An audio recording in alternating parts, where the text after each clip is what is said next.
on me. Lend me your ears and I'll sing you a song, and I'll try not to sing out of key. Oh, I get by with a little help from my friend. I get high with a little help from my friend. Gonna try with a little help from my friend.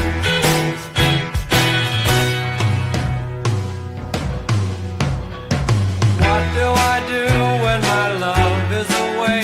Does it worry you to be alone? How do I feel by the end of the day? Are you sad because you're on your own? No, I get by with a little help from my friend. Get high with a little help from my friend. Howdy, folks. Your host, Double J, back here, coming at you live from my studio/RV dining room, located directly outside the city of Little Port-au-Prince, Ohio, formerly known as Springfield, Ohio. You know, the place where they're eating the cats, they're eating the dogs, apparently. Anyhow, folks of the interwebs, once again, Double J here. I will be your pilot and navigator for this shenanigan-infused journey into the mind of this particular garbage can dude. Got a real barn burner on deck for you folks here tonight. Going to be following up on some of the transpocalypse Zizian death cult, some of their, overt process connections through their attorney, who's an interesting character in that entire saga, apparently, and some of his best friends, if you will. And joining me here tonight, folks, is Nick, host of the Occult Rejects. Nick, how you doing, sir? What's going on, sir? How are you? Thank you very much for having me on again. Oh, for sure. How could I not have you on? You're the one who sent me down this rabbit hole. That's great. I love it. I love how it actually connects to the process, too. That is wild shit. Yeah. I have you to blame. Not only does it connect to the process, some OG process members, it also connects to the best friends. And not just any best friend, a couple best friends, couple best friends, if you will, as in the Best Friends Animal Sanctuary, the modern incarnation of the process, which includes the process OG members, some of which are still alive and running the place. This establishment was financing what an Ohio court recently referred to as in the sentencing as a serial killer of dogs. And they were not only financing this dude in Ohio in a quote unquote no kill shelter. When he's on the lam for murking dogs in Ohio back in 2019, he goes to Los Angeles, and they fund him out there too. When I say they fund him, he was kind of their poster child of pit bull training. So they have this real big pit bull lobby where they, and they're always trying to retrain pit bulls. He was like their top dude. In fact, on the lam in December of 2019, they did a very large expose and on their website touting this man. And again, financing his operations through funding and also sending dogs to him, right? So they're keeping him in business by giving him his clients, if you will, and shipping pit bulls as far away as Austin, Texas, in at least one instance. So this guy's kind of wrapped up in the same mix with the extension of the best friends of the Zizians attorney. So, but how I got to this point was thanks to our previous shows there in the Occult Rejects on the Zizian, the Transpocalypse Now, the Zizian death cult, the Silicon Valley AI-focused, quote-unquote, rationalists who act very irrationally, vegan, homicidal death cult. Is that an accurate? It's an accurate summary, is it not? Yes, sir. Yeah, I do. I think it might have been the veganism too that I think might have been the reasoning for them to even pick this lawyer, or supposedly, or I think that was part. I'm glad you bring that up because both of their lawyers, the attorney that we're talking about here is the Ziz's, aka Jack Lasota's Zithlord. The Zithlord. Yeah, the Zithlord. His criminal attorney big time animal rights attorney, right? Big time animal rights attorney. While they got busted for that incident, well, let's just do a quick recap on these folks while we're on the topic. While they were let's see, why did they not bring it up? Trying to bring up that slideshow, but it's not. Oh, there we go. So, oh, there you go. There's the yeah. So this all started. Let me back it up a step. This all started when when we were discussing this, and I learned that this fella's fake death here is the Zithlord, when he faked his death in 2022 out in San Francisco under criminal charges, at the time under criminal charges, right? From some weird incident that happened in 2019. And it was his attorney that helped perpetrate this death hoax, right? Whether or not he knew if he was actually dead or not, I guess remains to be seen.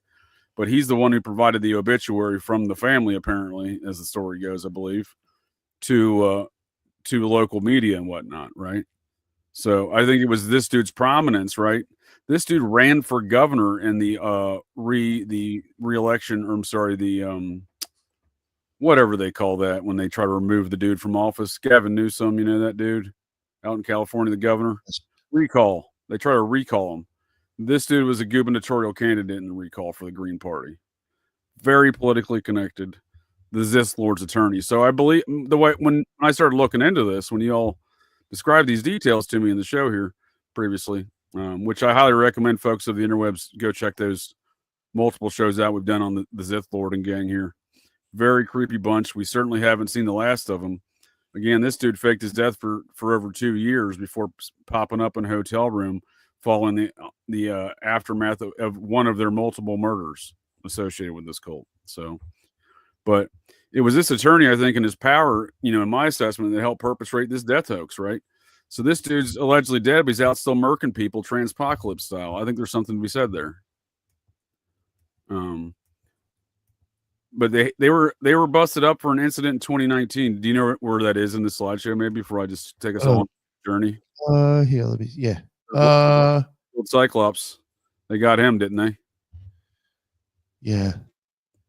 I don't believe that story that he wasn't somehow sexually involved with these folks, right? You think so?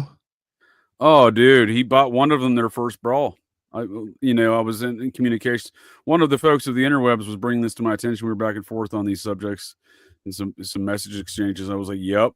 Oh, that's a good point. I didn't know about the brawl, but they had also pointed out how Homeboy was living in an adjacent boat, bought this land in the box for him, was like, hey, you folks can come live with me in this land in this box. So that was enough for me to say, well, there's some shenanigans going on here. But I think the original arrest. I think the original arrest when they come in contact with that lawyer is due to the protesting. Yeah, but was it a protest? So I looked more into those details, right? The media wrote it off as a protest, right? But these folks had walkie-talkies.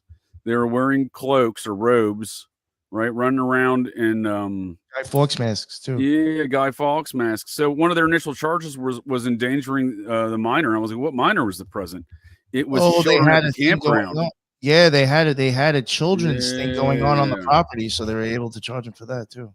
I didn't actually know what it was. I forgot. I saw that. Well, I think they argued that, or I think they got that disputed out with this attorney, right? You know what I mean? That charge, I think, was thrown out early on. You know what I mean? Yeah. But yeah, so this dude was the guy that they were living next to, and was he their first murder? Yes. No, this was the first murder attempt. That's how he lost his eye, right? He got poked. Yeah. And they came back and murked him a couple years later, right? They're like, yeah, we're not done with you, buddy. That's horrible. But it was that incident there in, just north of San Francisco in State Park,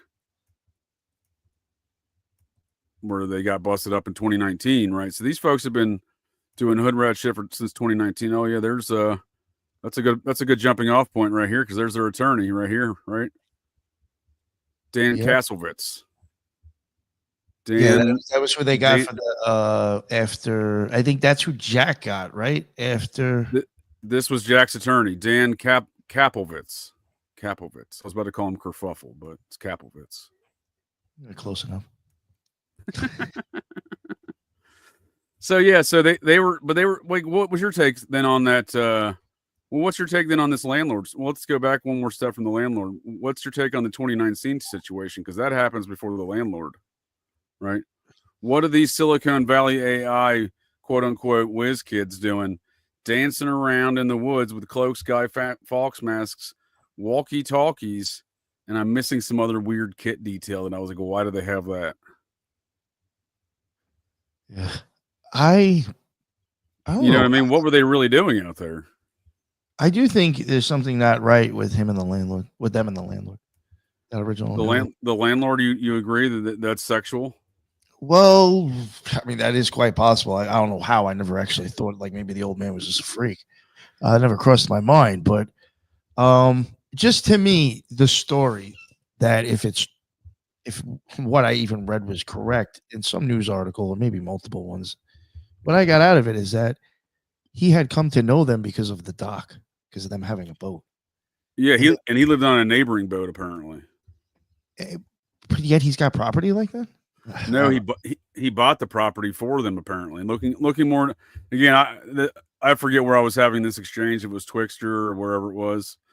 Direct messages. I don't recall. In recent days, I've been having these communications with some folk of the interwebs, and we were back and forth and looked up some of the details. I'm like, oh, that's a good point. That does seem to be the dynamic of what occurred here. He had a neighboring boat to them, the one that sunk, right?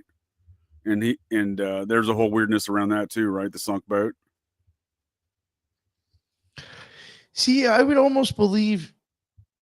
Well, again, I mean, this could really be totally off, and that could be true. But like, they seem to have had money themselves. I would actually wonder if they paid him to buy the piece of property. Put in his name, that's very possible, dude. Especially if he's banging out one of them. He bought one of them a brawl. These are all male to female transpocalypsers, I believe. Oh man! And again, from prominent families, one went to that very wealthy school in Seattle. The same school as like Bill Gates went to, the same private school. Yes. You know what? I think I might have mentioned that, like in the one that you were on. I don't know if I ever mentioned that on the other ones, but there was a school that had a tie to Bill Gates that one of them did go to. Yeah, you got to have cash to go to that. Yeah, you got to have cash to go to that place. And then you got Ziz, who's from a professor at University of Alaska Fairbanks, an AI professor, right? Yeah, his father. He was deep into AI. Yeah, I read a lot of the local Fairbanks stuff and looking at his background. You know, his father seems like an oddball. I have a lot of questions. Well, I mean, I'm sure some of these kids aren't. You know, the apple doesn't fall too far from the tree. Is that what they say? Yeah, I was going to say right, and saying based upon my assessment, some of the other activities of the professors at University of Alaska Fairbanks, I know a couple. They're an odd bunch. So, the Lasota situation, he seems like he's linked in already before he's linked in himself, right? Through his dad, the Zithlord. Is that an accurate assessment? Yeah, this is the one that went to the Lakeside School up there, Maximilian Snyder. I will say it is interesting how you think about it. The one who was kind of, again, like, doesn't necessarily mean there's something there, but the one who was kind of running it. I mean, I guess we don't know the background. Maybe you do know more background about the other people's parents, but this one's father was already involved in like the AI stuff. Yeah, so I've been doing about. Interesting how the guy who's running it also has like a parent who is in kind of. Exactly. No, that's 100%, man. It's super weird. That's what I'm saying. It's super weird, right? His background, right? He's already linked in before he's linked in, right? He's already linked in before he had a LinkedIn. Before he had a LinkedIn, because this dude had a prominent situation in Silicon Valley, right? Jack Amadeus Lasota, aka the Zithlord. I'm not sure if he calls him that, but I do, because these folks were running around LARPing as Jedis, right? Who was it that came up with that Zith name in the chat? Was that Heather? I don't recall. Just somebody came up. I saw that shit in the chat. I laughed. It's stuck in my mind immediately here. It's a perfect nickname for the guy. So this guy's in prison in Maryland right now from a different murking after previous murkings where he already got, skirted charges on child endangerment, running around with guns and walkie-talkies, right, around some campground in Northern California, cloaked up, wearing Guy Fawkes masks. Again, he worked for Oracle, did some NASA stuff, right? Had some internships, very, very apparently by all appearances on paper, at least, not by pictures. You can't look at this guy and be like, oh, that's reasonable or that's rational. There's nothing rational about these people. There's nothing rational about this guy. But they're all for the rationalist movement. Well, that is their whole movement. It doesn't make any sense, right? The whole rationalist movement. I guess if anything, these people are the ones who need it the most. They're still fucking irrational. No doubt. So I think they're just trying to redefining everything here in this day and age. I feel like they're just trying to redefine rational. What is rational, right? So this is old Zithlord at 2013. This is kind of pre-Zithlord era, though, right? He hadn't gone full Zithlord yet, right? 2013. Yeah. So he's in prison in Maryland right now, or in jail, awaiting trial for murking his girlfriend's girlfriend, his parents. What? Yeah, this one's parents. This one's parents. Whatever this is. Yeah. Yeah, they murked these folks. He was allegedly dead while that occurred, right? And by all appearances, to all law enforcement authorities in California, where he was under criminal charges, he was dead. He had died 6 months prior in a I fell over the boat accident, right? And again, that attorney is who we're about to talk about, and he seems to be the one who helped perpetrate the I fell over the boat, the boat death. Well, because all media, so none of the media reports will say what attorney it was, right? But I've tracked, they had two attorneys, right? And both the attorneys know each other. So at that rate, it's somewhat ridiculous to even try to differentiate. But they murked this is the parents of this individual, right? This member of the Zithlord army. So I haven't done any background on them, but they seem like they were an affluent family. And then where's the one that got in the shootout? Was this the one that got in the shootout in Vermont? Well, was it these two? Oh, well, I think they were all there actually. Those. Well, there's more of them, right? Yeah, I'm pretty sure. You know what it is? It does get confusing. Let me look at the notes. I do know that you do have. I think it's Teresa Youngblood, Snyder. Yep. And possibly Michelle. Blank. No. Yeah, no. Blank. Felix, Ophelia, and hold on, I can't remember. Let me try to go back. Ophelia. Whoa, here we go. Whoa. My bad. I was trying to mess with the two. Oh, is that you? Yeah. This one. Ophelia Felix Buckholt. Yes. This one was very wealthy.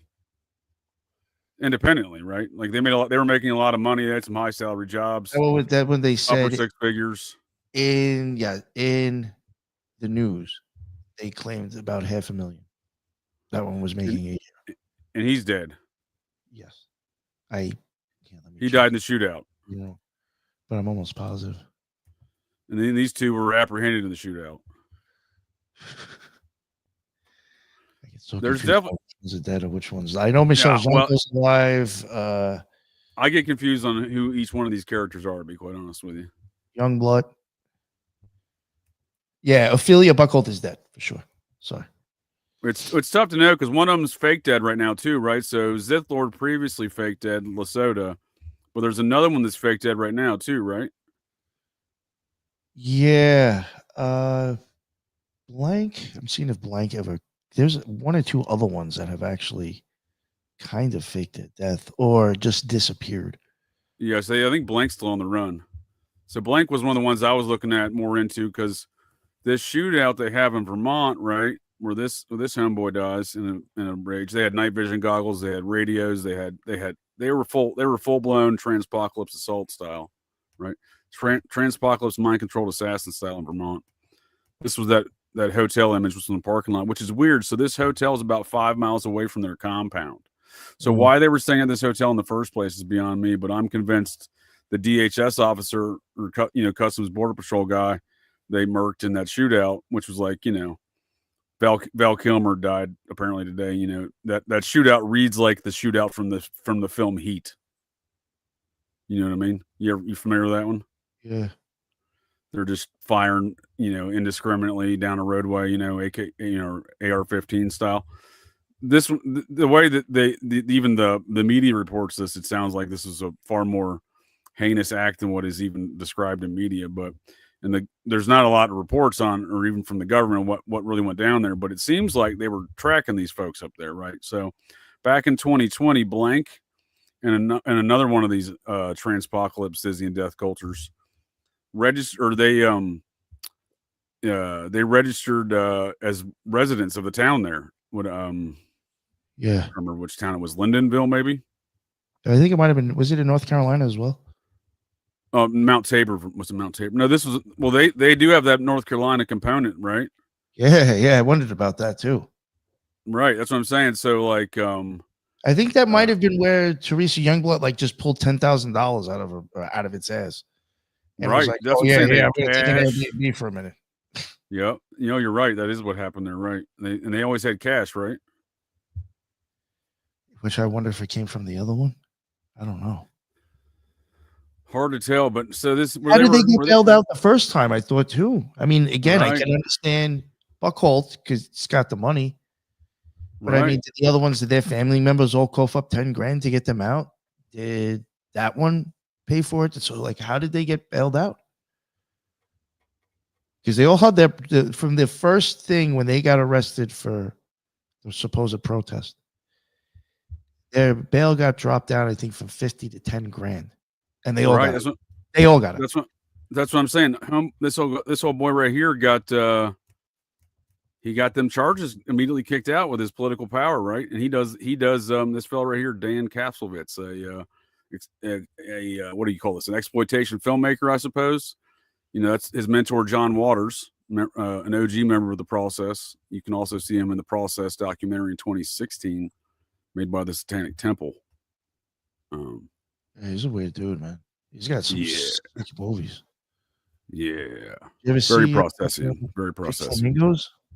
I would say a lot of trans stuff, right? He was doing early trans stuff in the 70s. That was a trans one he did, right? He always had that. Yeah, Divine. Divine, there you go. Yep. Yo, at the end, I almost like it's like I can't believe I'm about to even say this. At the end of Pink, did you ever see Pink Flamingos? I'm familiar with it. Have you ever heard of the ending? I've read the plot lines of his films. I refuse to watch them. Yeah, the ending. I think it's. I mean, I don't know if it's real or not. It's supposed to be real, but like supposedly, like there's a dog that's at the end of the movie. They're just like showing somebody walking a dog, and it stops and takes a shit, and Divine like lays on the ground and actually puts it in its mouth, and then like fucking like starts spitting it out and like throwing up. To be honest with you, it makes an announcement that that's what it's doing. Like that's how the movie ends, with it eating fucking dog shit. You're like, what the fuck? To be honest with you, that's precisely what I expect out of a John Waters film. And this is there's even stuff in that with animals, with that they're screwing, and there's chickens, and like those things are live, and like it is a twisted movie for it, actually. This is in Pink Flamingos, dude. Yes. Dude, the guy's like, take these fucking chickens, and he's like hitting the bitch with the chickens. Yo, at one point you see her leg get cut, and she actually bleeds from it. Dude, what went on in 1970s filmmaking? Yeah, there's a grown lady sitting in a crib waiting for the Eggman to come. It's a fucking crazy movie. Dude, Brooke Shields was naked in a film at the age of, I think, 12, dude. I really do. I think they wanted, some reports 13, but I really think she was 12 if you look into it further. And that was like, people were cool with that, dude. She posed for Playboy following that film. People were cool with that. Like, how are these things in the late 1970s? Like, this is like circa. That movie. I mean, this is crazy. What the one with Brooke Shields? Oh no, I'm sorry. I'm still thinking about Pink Flamingos. Yeah, I'm having like. Oh well, that.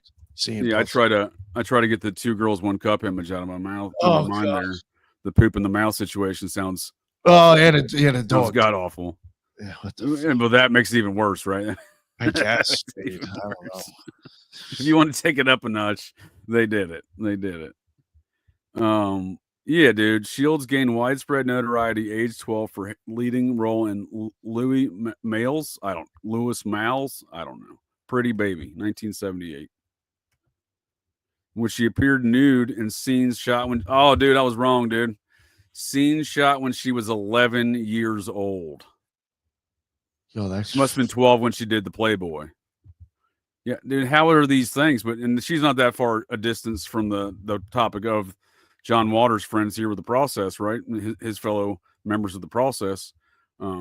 Because Brooke Shields, I don't think she's ever disclosed this, but she's high on my list for secret Scientologists for a number of reasons. Most notably, when she admitted to taking drugs after giving birth to a child for postpartum depression, Tom Cruise lost his fucking marbles.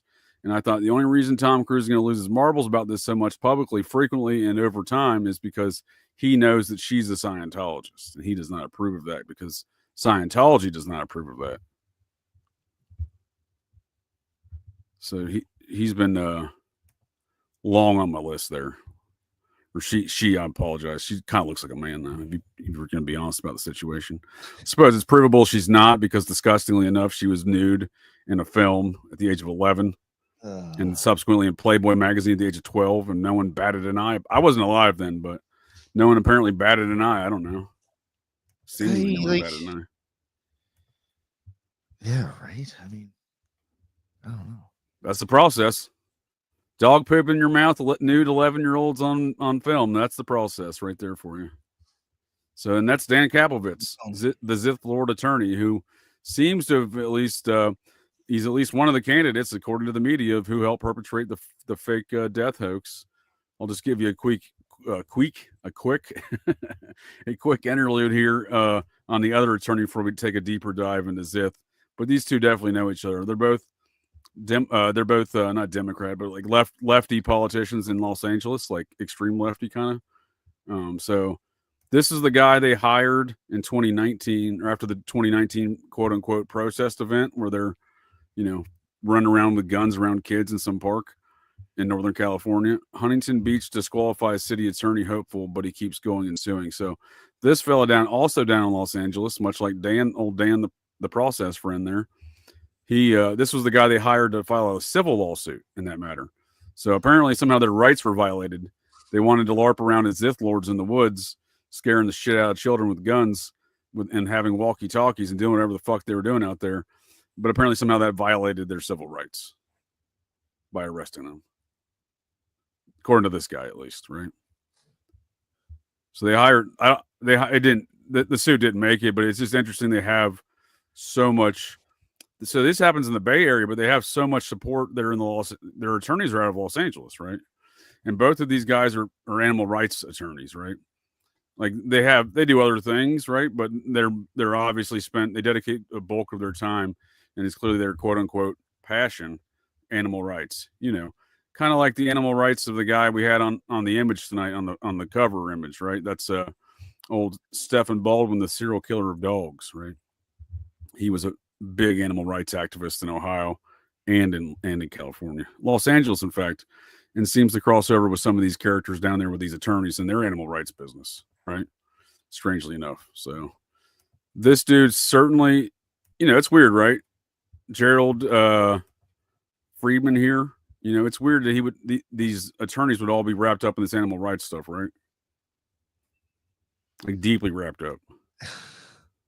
This guy's the attorney for the Animal Legal Defense Fund. This fellow right here, their civil attorney, right? Damn. So politically, what's that? No, this is weird. Both politically connected, right? Both live in Los Angeles. Both deeply ingrained within the animal rights, lawyering of Los Angeles. I mean, like deeply ingrained, right? Yeah, I know they make it sound like they picked them on purpose because of that, but I don't know. I mean, it's just such an easy thing to say. I think right, just nowadays people wouldn't think anything about. You're like, if you don't look, this sounds great, even though they're psycho. You know what I'm saying? Like, right. If you look into it further, it doesn't make a lot of sense to me. So you have these Zithlords LARPing with guns and walkie-talkies, scaring the shit out of kids in the woods north of San Francisco, and they're all, they're not like executives in Silicon Valley, but they're all, low level, on their way up, young Silicon Valleyites, right? So seemingly they don't have a lot of socio-political connections, right? You know, they're young 20-something-year-olds, right?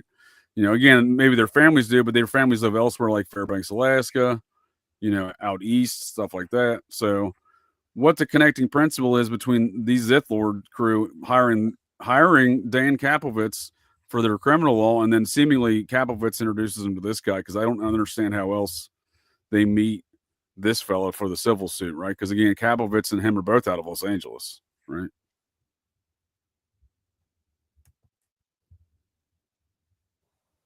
You think these guys are like?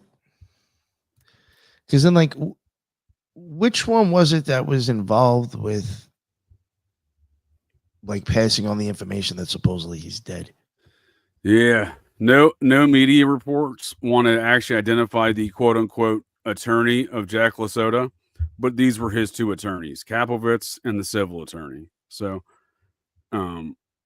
it's one of the two. And again, I presume they both know each other. I presume Kapovitz, who was hired first in that matter, is the one who introduces him to the civil attorney, who's also a politically connected dude who does animal rights stuff with Kapovitz in Los Angeles. You see what I'm saying? So he's hired first, and then the other guy just happens to do all the same shit Kapovitz does in Los Angeles. So that's what I'm saying. Like, by all appearances, it seems Kapovitz recommended legal counsel for a civil suit to him, right? But it doesn't specify which one of these bozos, if you will. Doesn't specify which one of them, but it does say his attorney. So I presented to you both of his attorneys, and they absolutely know each other. You know what I mean? Which one it is? Yeah, I don't know. No one wants to fess up to that, right? No one wants to be complicit to a felony, right? Yeah, we just wonder about these lawyers, if they're almost like there to like supply, help in other ways they're not supposed to. You talking like some Kaiser Soze type stuff from the usual suspects? Yeah, or like not the attorney in there. I can't think of his name right now. Yeah, trying to just figure out ways of like them getting away, or Kobayashi. Yeah, Kobayashi. Yeah, it's some Kobayashi shit. Some Kobayashi shit. No, that's kind of the way I look at it, dude. Especially there should be questions, dude. There should be questions altogether, right? Because these dudes help these dudes skirt charges enough to get bail, right? How else are you getting bail for some of this stuff, right? Where are they getting this cash? Oh, like this is the guy. Bail. This is the guy you go to in Pulp Fiction when you blow somebody's brains out by accident in the backseat of your car. He's Winston the Wolf. He's Winston the Wolf. Yeah. That's like, is this who you just hired? You know what I'm saying? He's right. Like, all right, I'm gonna fix this one. All right, this dude's gonna fucking supposedly be dead. This isn't, you know what I'm saying? Well, like, when you have all these, not just the John Waters connections to the process, other process connections, I think the question should be asked, right? Because what you're describing to me is a deeper networking of the transpocalypse in the process, from my perspective of what you're saying. Transpocalypse now. So we got, and it's not just his connections with John Waters, right? You know, it is questionable, right? That is questionable, right? It's just the bulk of his activities we'll jump into here. Mr. Dan Kapovitz, who was, you know, obviously not charged with aiding and abetting the Zizian death cult, but clearly in hindsight, his actions didn't serve justice in the matter. I'll tell you that much. They went on to murk people after this dude helped them skirt charges, get out of jail, right? Ostensibly assisting them in faking this death, because I would allege, once again, the media and the law enforcement in the area only initially bought that claim is because it came from an attorney. Had it not come from an attorney, I don't think law enforcement would have stood down on them charges. I mean, they brought him back up later when they realized the dude was dead, and they seemed very butthurt about it. So I think law enforcement, it was like, we've been had. You know what I mean? I even wonder, like, if you were to find out exactly how it was worded, I even think like the way the lawyer handed it to the cops, not that it makes it sound like they found the body, but I just feel like the way he tells them, oh, you know, the Coast Guard has looked. You know what I'm saying? It's just like, yeah, but they didn't find anything. There's no proof. Right. You know, yeah. I just feel like the way that they even notified him, almost like kind of like it's even like a little word magic going on in there to make them imply that the Coast Guard got it, he's dead.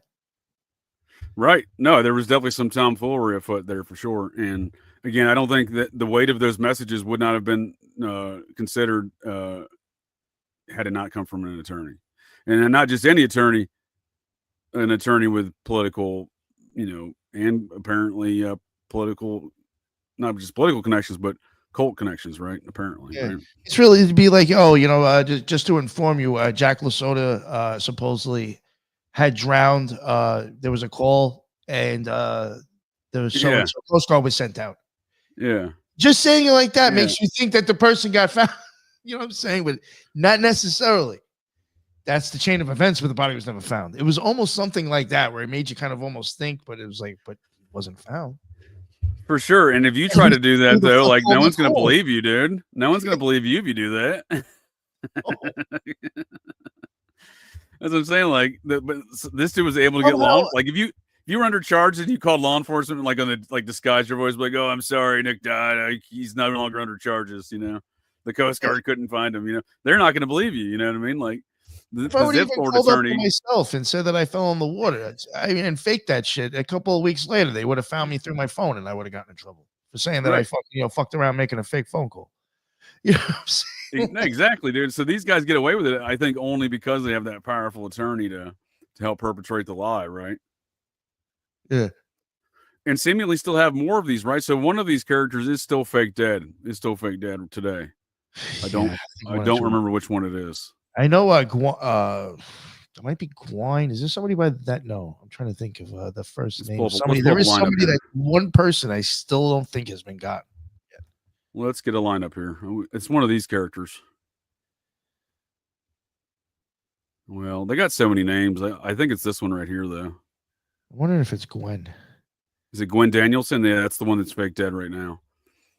Supposedly, they thought he was dead for a couple years, and then someone came out recently. I believe a different attorney was like, no, Gwen's alive, but Gwen's living and hiding and living with some family or something like that. Like, but once again, it's another attorney that is now perpetrating this tale about Gwen being fake dead. Right? Gwen was dead for a couple years by all appearances. Right? So we have. Again, not only do we have the transpocalypse AI-focused Silicon Valley vegan homicidal death cult here, they're aided and abetted by seemingly a number of attorneys that are helping them perpetrate these shenanigans surrounding their fake deaths. Numerous times, numerous folks. Not the same attorneys, but I'm saying numerous of the cult members, right? Because this one may or may not be dead, right? Or this one was dead and then popped up in the Vermont shootout, right? And died. This one was fake dead, like at least disappeared, maybe not fake dead, but presumed dead. Disappeared for like a year and a half and then popped up in that Vermont shootout. They're like, oh, surprise, motherfuckers. Transpocalypse. Yeah, that was the one where Youngblood got out and just started popping off. Yeah, this character. Yeah. Yeah, they're a couple, or they were a couple. And this one's the one that went to the Bill Gates private school there in Seattle. Very wealthy family. Very wealthy family. I did look into them. Yeah. You know what I do find weird, and I know it's not, but like looking at the two top pictures, go back. Looking at the two top pictures, wouldn't you almost even think that somehow that's the same person? One's playing a chick, and then it's a dude. Both top left, the top left and the top right. That's the confusing. Yeah. Like, I've always said these characters look so much different. They're actually playing different characters, man. I don't know. I've always that's what's going on, but they almost look the same. I hate to say it. I've always said that I've always said the folks here, they look so much different from picture to picture. You could easily be passing off two different people and just be like, oh, it's the same person. Like, are you serious? That doesn't even look like the same person. Fucking yeah, there's even pictures, that one in the video in the middle. If you were to see her, this one, yeah, that's supposed to also be Teresa. If you were to see that photo, which I don't think I have up, you'd be like, are you sure that's the same girl? Because now I'll say she does not look like the cake or white fucking Land's End bitch on the right. No, it looks more like Max. You know what I'm saying? She's actually you're starting to look more like AOC. Like, I think it looks more like Maximilian. And this photo right here looks more like Maximilian right here in the top left. The one with the mask on is supposed to be the one on the right too. That doesn't make it. That's what I'm saying. And that looks like more like Maximilian to me as well. That's what I'm getting at. I'm like, yo, there is something off because these two almost look the fucking same. Yeah, there could be multiple characters playing these going underneath these same names, because again, they change their names so frequently within this cult too. These are their legal names, right? These aren't their Zithlord names, so you know what I mean. Like they could all be playing similar Zithlord characters at different times, and there could be these external group that is still out on the loose, and they haven't been directly involved in any shootouts just yet, or murders, not directly at least. Folks like that blank individual, right? Like they're not the only ones. So a number of these characters that weren't in the main shootout in Vermont had registered as with the town as residents in 2020. So there's definitely more to follow with these characters. It seems, not only just the trials. However, again, there's more of these Zithlords out there. Some have faked their deaths. They're still alive. We recently found out. That's a plot twist. Yeah. And then again, some of these people, as you're pointing out, I don't buy this narrative that the media and the government's selling us. These are all the same people. They don't even look. I mean, again, you're going to tell me this is Teresa Milo Youngblood here in the middle, who's supposed to be this person up on the right, but this is supposed to be his boyfriend-ish thing.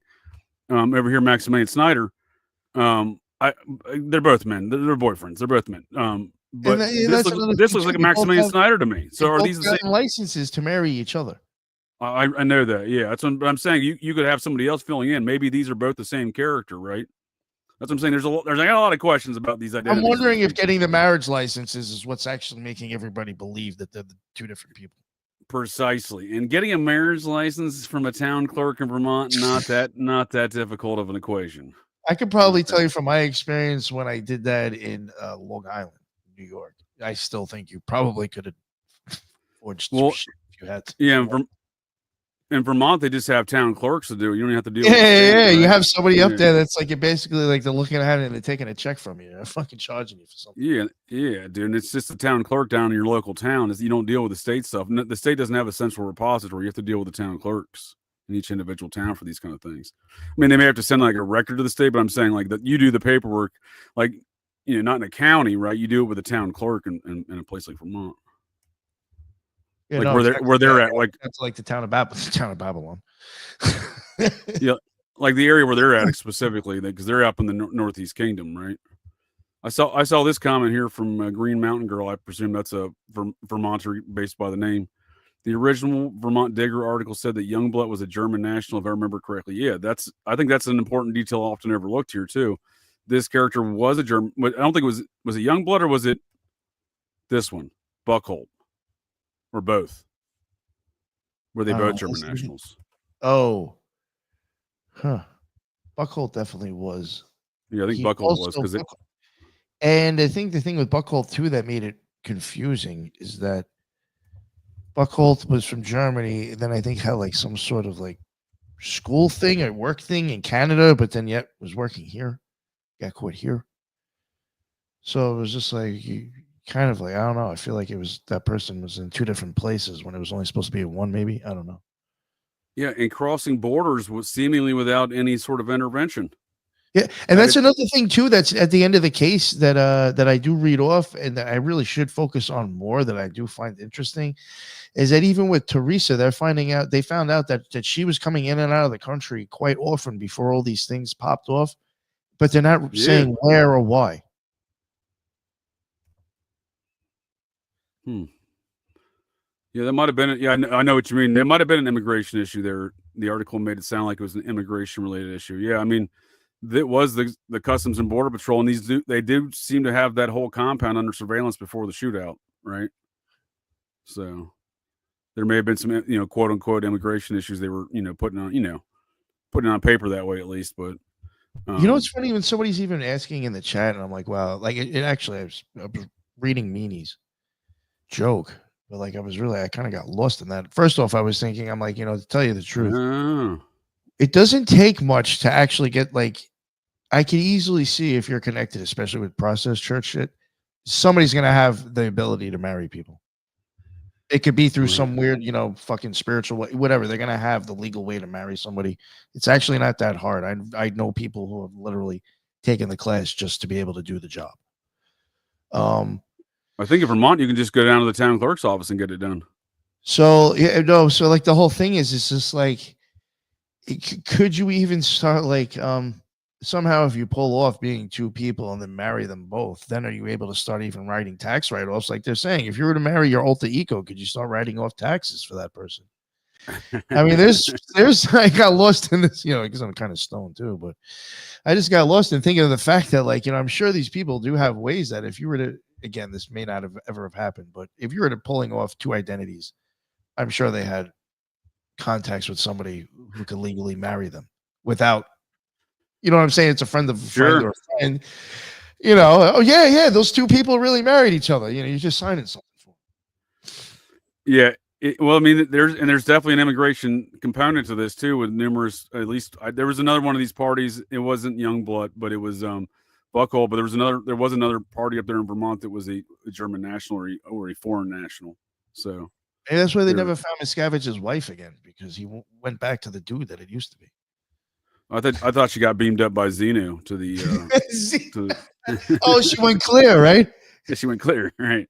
Yeah, after Miscavige took his hands. Yeah, Miscavige threw her clear over a balcony somewhere, right? Dude,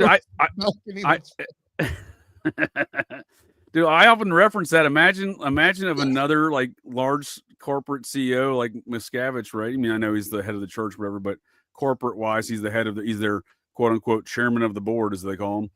So imagine the chairman of the board of Coca-Cola decided to just make his wife vanish. Dude, that would be all over the news, dude. People would not leave that guy alone. Yet David Miscavige gets to do a magic trick to make his wife disappear, seemingly without issue. So when you do make up some good points there, because you're talking the process, you're talking Scientology, and that's a weird amount of power to make your wife disappear. No, I just the thing is, but then you even think of that. I'm sure they all have in-house people to get married. People are gonna have licenses to pull that shit off. All you have to do is sign off on something, just like think about it, like that. That is like if you started fooling around with shit like that, you really could like easily just start like almost making other people look guilty for a crime. And so I don't know where they went. They just disappeared. You can do a lot of stuff. You can do a lot of nefarious shit with that, right?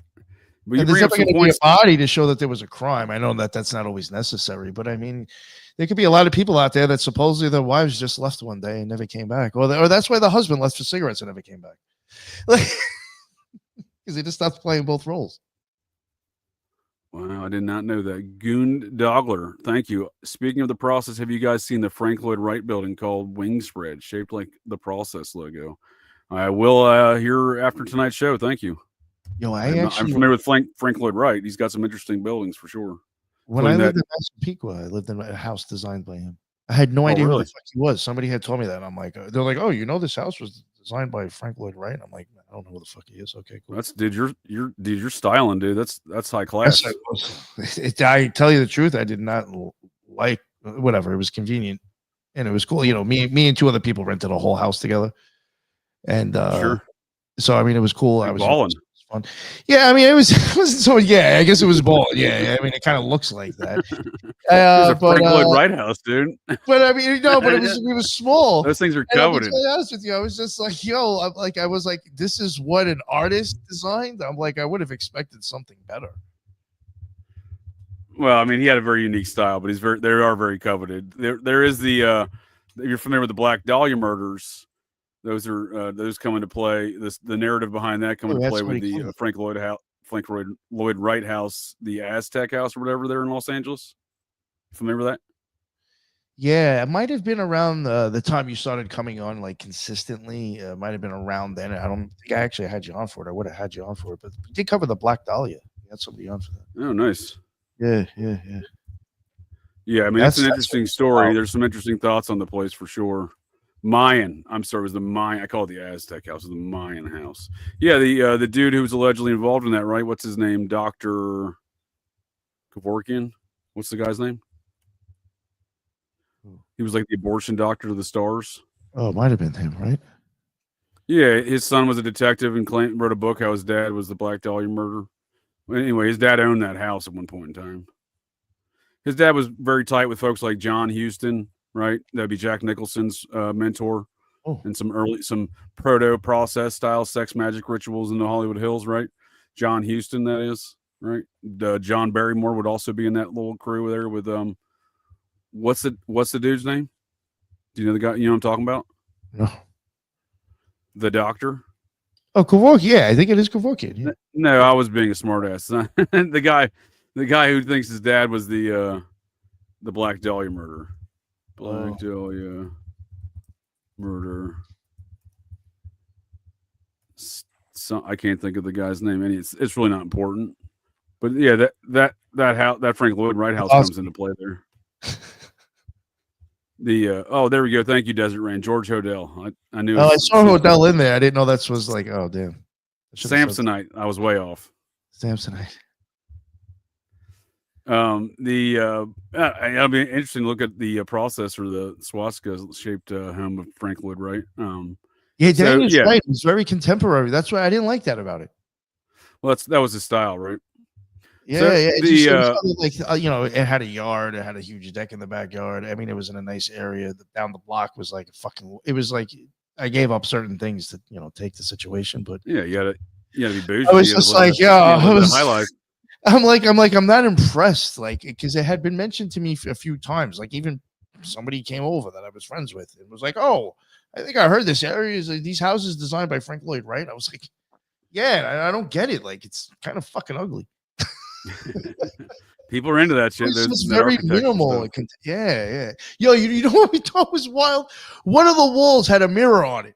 We ended up like taking it down because the landlord was like, because he was going to sell it eventually too. And I was like, yo, was this like fucking like a 70s, 80s Coke party house? Well, that's basically what was they that are, part right? Was that part of his design too? Yeah, they had the recessed kind of seating areas right on the floor, right? Yeah. That way you can do Coke on like both sides of you, right? You can just kind of turn around, do Coke over there, turn around, do Coke, just put it right there on the ledge. I was like, there's a Coke and porn going on over here. I mean, a lot can be said negatively about the Coke era of America, but there's a lot of positive things that happen too. A lot of productivity during the Coke era of America, right? The heroin era of America, the 90s and through present times, heroin era, not a lot of productivity. Oh, you're nodding. That's why. Very, very anti-productivity. So in some respects, if we're going to have any drugs populate America, I'm an advocate for resurgence of cocaine because a lot more productivity. Economics were better, money was flowing, dude. CIA was laundering money in banks all over America. Now they're just doing it exclusively in Idaho and Washington State, apparently. But, back then it was far more widespread. You know what I mean? Something to be said about that, I suppose. And again, I'm not necessarily a proponent for it, but if we're going to do either the one or the two, I'm going to pick Coke over heroin. I'm not doing either one. I'm just saying, if you're going to populate America, I want to see more productivity. Is that part of Maha? Let's make America healthy again. Now he's been a heroin addict since the 80s. He almost got disbarred from the district attorney's office there in New York City over. No, I shit you not. And again, I've mentioned on the show before, I was a fucking junkie a long time ago when I was younger. His voice is exactly how a lot of motherfuckers that I knew back in the past sounded when they were fucked up on heroin or opiates. Oh, he's done a significant amount. First time I heard him, I was like, yo, is this motherfucker on dope? Yeah, I never knew he sounded like that. I was like, yo, he sounds like a dude who's like wrecked off of fucking like a half a bundle right now. Well, I think he said he got some cancer or something like that. Like maybe it's from eating too much vagina like Michael Douglas got. The actor Michael Douglas, remember he claimed that's why he got throat cancer. But the long and the short of it is our old RFK Jr. almost got disbarred as an attorney back in, I think, 89. He got busted for some heroin while being working for the deputy district attorney there at Manhattan DA's office. So he's got himself a little bit of a history with that, doesn't he? So when you say he sounds like that, I'm like, well, you never know. You might have some relapses over the years. The man is a bit of a womanizer still to this day, apparently, right? Which is apparently what caused his wife to commit suicide. He's got a dark past, the Kennedys. They're not a very bright crew, are they? There's nothing really, as far as making America healthy again. I mean, can you tell me how much human growth hormone that dude's on before we start talking about making America healthy again? You think he's taking HGH? Val Kilmer went the way of cunnilingus, apparently. Cunnilingus cancer. I was a big Val Kilmer fan, but he also claimed to have throat cancer.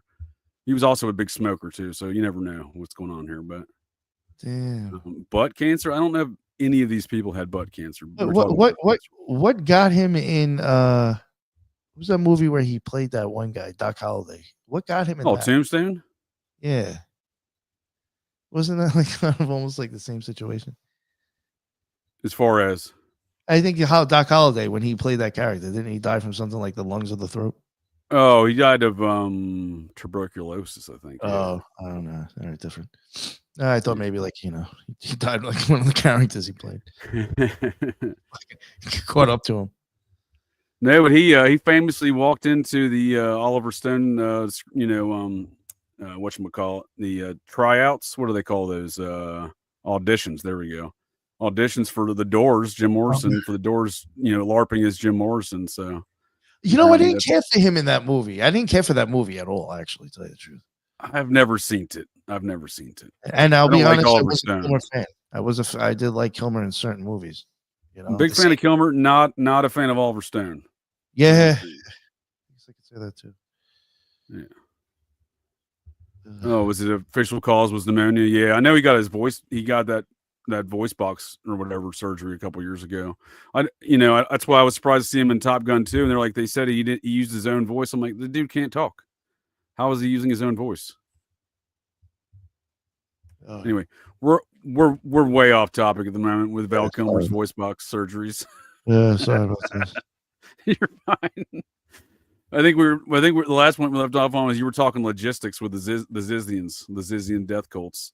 Yeah. So I think it is interesting that they are able to move and transverse places, seemingly with finances and getting set up places and whatnot. So there is something to be said about those activities. Whether or not it's you were talking about how the cult would have folks to marry. Well, that's a good point. So like if you join Scientology and you need a bunch of money to buy all their courses and stuff, and you don't, let's say you don't have good credit. Oh, we'll get you a credit card. Oh, we'll get you enough on that credit card to pay for all your courses. You know what I mean?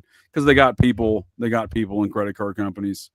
Time and time again, they've shown in their stalking activities when they have been sued by folks that they have access to cell phone companies too. So like they'll have cult members that work in a cell phone company. Like, oh, we're going to need an active track on that cell phone. I'm like, oh shoot, well here you go. So that's happened too. So when you say these cults are, work internally to their organizations with their membership, that's true. Big time. Yeah.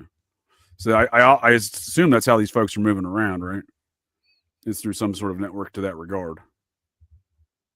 So Dan Kaplowitz here, friends with John Waters, the, an OG process guy. Like I said, you don't have to take my word for it. Just watch the 2016 documentary on, where'd it go here? Yeah, let me remove that and put that up there. Boom. Just watched a 2016 documentary on what would they call it? The Sympathy for the Devil, the true story of the Process Church. It says John Waters was a quote unquote former member of the Process. So this was, I believe he claims in there he joined in 1970. And that here we're talking is 1970 or 2016, I believe, is when they made that documentary. So once again, exploitation filmmaker turned attorney, Dan Kaplowitz. I don't know how much he still does in film, but he does live in LA. Again, that's his mentor, John Waters, apparently. Again, that's not the only process connection with Mr. Kaplowitz. So before we dive deeper into Mr. Kaplowitz, we'll look at his wife real quick. Lady by the name of Giggy Partridge. Gittle Partridge. And old Gittle here did I thought she did 4 or 5 albums. She's done 5 albums total. 2 of her albums are a duo with Boyd Rice. Are you familiar with Boyd Rice? Process, right?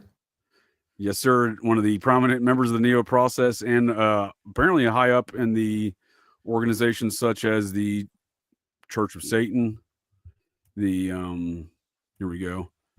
The Church of Satan. He was a member of the Council of 9, I believe. Real tight with LaVey. Here's Boyd Rice and LaVey right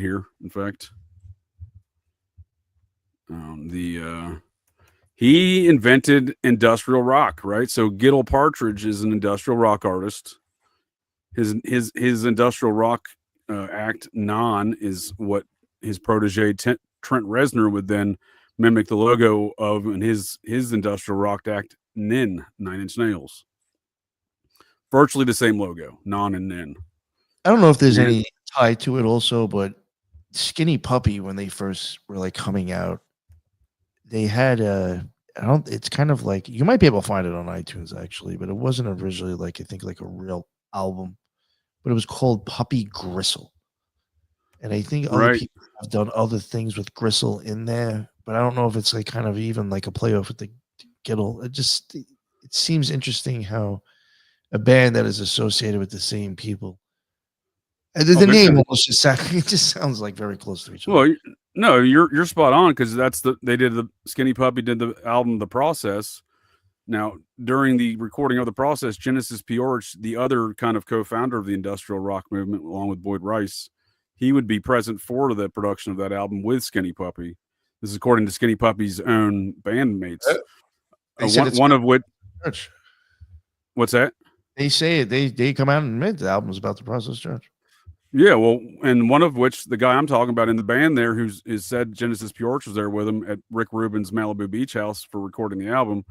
He's a priest in the Satanic Temple, the folks who did the Process Church documentary with John Waters there I was just speaking about. So these people all know each other, right? You know, for sure. But you got Boyd Rice here hanging out with his old protege, Tracy Twyman. Now, I understand that she would later, say she had wanted nothing to do with this guy. But again, at that time, this dude's one of the high up members of the Church of Satan and leader in the self-proclaimed leader in the Neo Process, along, like I said, with Genesis P-Orridge there, whose band Throbbing Gristle is what you're talking about. With I was just reading that in the chat, and I was like, how the fuck? I knew them too. I was like, how did I not get that? Even make that connection myself? Because I've heard of Throbbing Gristle. Was somebody from Skinny Puppy in Throbbing Gristle? Or somebody from that band ended up doing other things too, right? Oh, they split up a couple. Throbbing Gristle split up. He what's the guy's name? Christofferson, or is it Christofferson? He would make that EP album with Broken with Trent Reznor. Yes, in that video, right? Yeah, and the Tate LaBianca Death House in the La Pig Studios, paying homage to the Manson murders, right? Again, this is the Neo Process we're talking here. These are the people that comprise it, right? I believe Marilyn Manson lives in that home today, if I'm not mistaken. That same Tate Polanski death home there. Yeah, Christofferson. He is definitely gross. Yeah. Well, the whole mix of it, the whole mess of these folks. So Giddle Partridge, wife of old Dan Kaplowitz, and bandmate of Boyd Rice, right? And one other thing Boyd Rice is known for here, as in I believe it was 1975, he was arrested for he was at a campaign event. Betty Ford was doing some sort of event or campaign event there for her husband, Gerald Ford, when he was president. And Boyd Rice was, I believe, 19 at the time. He walked up to her with I believe a sheep's head on a platter and tried to hand it to her. Oh, wow. Yeah. His underling, Michael Monaghan, who's another prominent figure of the Church of Satan Neo Process movement, along here with these characters, he would later threaten the life of George Bush George Bush number 1, and Secret Service would investigate him out in Denver, Colorado. Odd bunch, these folks. A lot of presidential assassination threats and attempts surrounding Charles Manson. So Boyd Rice and Michael Moynihan and Nicholas Schreck, which was Anton LaVey's son-in-law, they would all befriend Manson and do a whole big Manson project, along with Adam Parfrey, the book publisher, Feral House Publishing Company guy. So they would all be deeply intertwined with Charles Manson personally, going back to the 80s. So that's, again, we're talking the process. Manson being a major figurehead still, apparently, within that, even in death, apparently.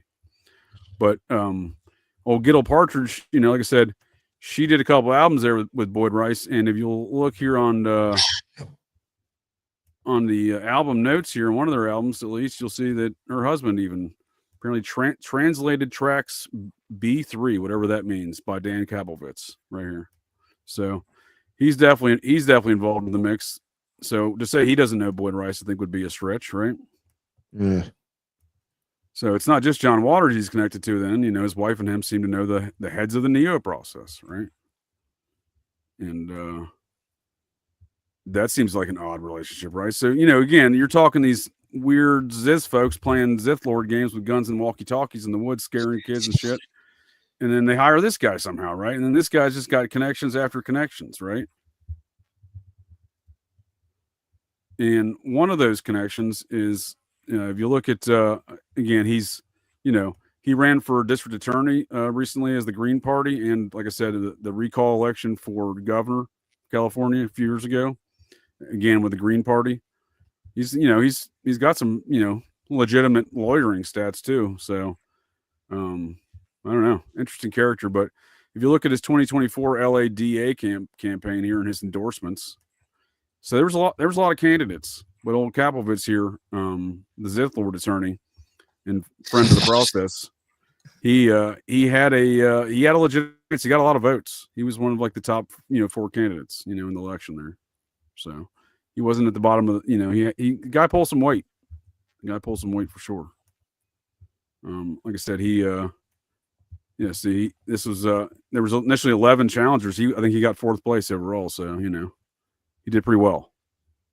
I want to say he got about 200,000 votes. So not a bad run there for LADA's office. But as you can see, he's very politically connected in which to help the Zithlords escape, essentially, right? Whether or not, he's overtly doing that or not, he's certainly, in hindsight, that is what has occurred here, right? I would question his motives and activities, generally speaking, especially when you start looking at his endorsements for that district attorney campaign. So the idea that the process folks would have a district attorney in Los Angeles is not, it's not without precedent, right? So you probably heard me talk about this guy before, Ira Reiner, right? Ira Reiner was literally friends with Charles Manson. He asked Manson to get him on the Manson family defense team for one of the girls there in the trials there in, circa 71.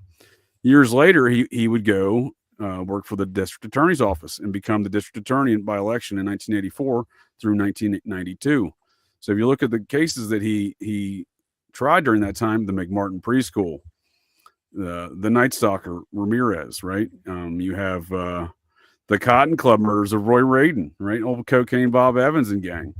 He left office just before the O.J. Simpson trial, just in time to be a TV commentator for the O.J. Simpson trial. But nonetheless, a lot of strange deaths went on in L.A. during this guy's term as district attorney, right? A lot of crazy cases that he tried, and again, personal friends with Charles Manson, right? Of course, you had Marcia Clark, who tried the OJ trial. She was married to an OT7 executive at the Church of Scientology. She herself, a Scientologist. So to infer that the LA District Attorney's Office may or may not have processed Scientology folks in it, well, you'd think that's, it's happened before. So you look at Dan Kapovitz here, and then his friends are very interesting, right? On above his friend John Waters, his buddy Boyd Rice, we see this guy here, David L. Aaron, right? Deputy National Security Advisor. He's got his endorsement, Deputy National Security Advisor, right? For Jimmy Carter, right? So this dude, when I talk about stamping things national security, when I talk about, folks like Brent Scowcroft, right? This fella, Henry Kissinger's right-hand man, who's also National Security Advisor for Ford, the administration before Carter. Yeah. Him and Kissinger both were, right? They've been National Security Advisors to numerous presidents. And Brent Scowcroft's old assistant, J.J. Bryan, was a Neo process leader, if you recall, running out of those Vector art galleries. Of course, he's not the only guy from national security that has connections to the process, because then you have Henry Kissinger, his boss, right? Brent Scowcroft's boss, right? Henry Kissinger. No one could ever figure out back in the 70s, in the 80s and 90s and whatnot, why these two always hung out. There's Henry Kissinger hanging out with Bob Cocaine Evans, and no one could ever figure out why old process Bob Cocaine here, Evans, why him and Kissinger are always friends, and they were tight. They had a lifelong friendship, very tight. Here's their tuxedoing it out again here in this event.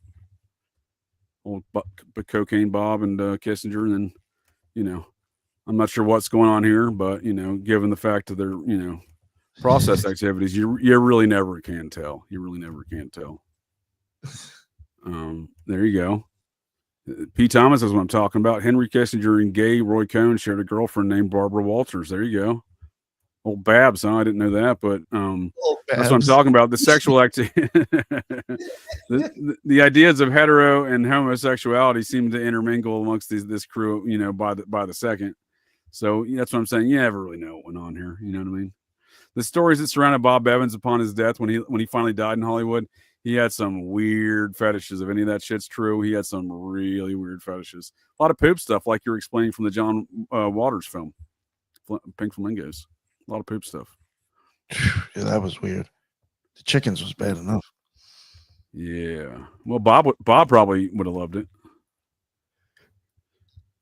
So, so it's odd when you see this guy backing up Kaplowitz, right? It's the same trend, right? These national security advisors to the president, right?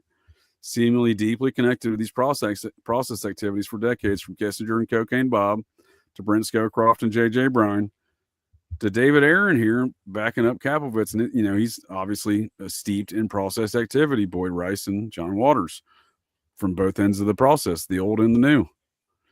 And that skinny puppy fella who did the Process album I was talking about before, who's the priest in the temple of the Satanic Temple, he claims to be the intermediary party between the old process and the new process. The guy also makes statements to the fact that some of these chapters, specific chapters of the process, never closed. So, you know, a lot of interesting things to be said about these connections with this attorney. And again, what do you think about all this national security stuff, right?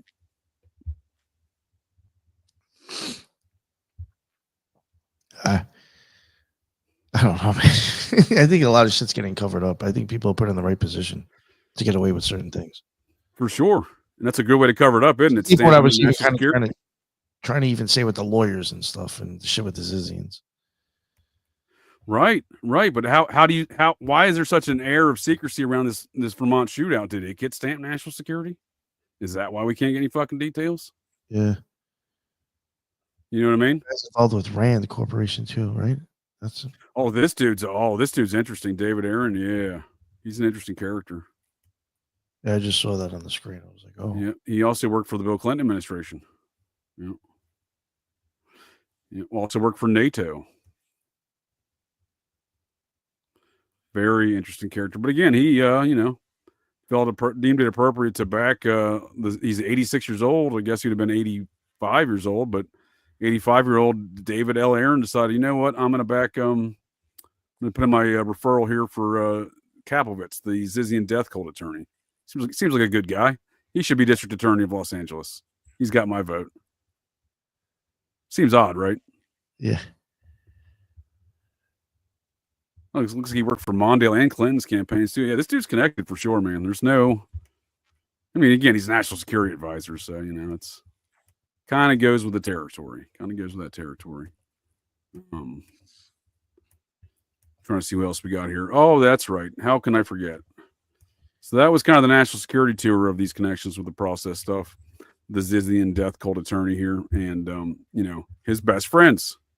So one of those best friends is Bob Ferver. When I'm talking about the LA District Attorney's Office and the fact that you got process Scientology folks in and around there, Ira Reiner, Marsh Clark, this fella, Bob Ferver. Is he in that category? Well, perhaps. So Bob Ferver here, another guy who endorsed old Kaplowitz here, former deputy city attorney, that's Los Angeles County attorney, not a city attorney, and first full-time animal cruelty prosecutor in the nation. So back in circa 2001, there in the LA, he started working in the LA District Attorney's Office. He's strangely from Long Island. In fact, he's from the Son of Sam era of Long Island of age-wise, right? And he went to go work in the District Attorney's Office in Los Angeles in 78.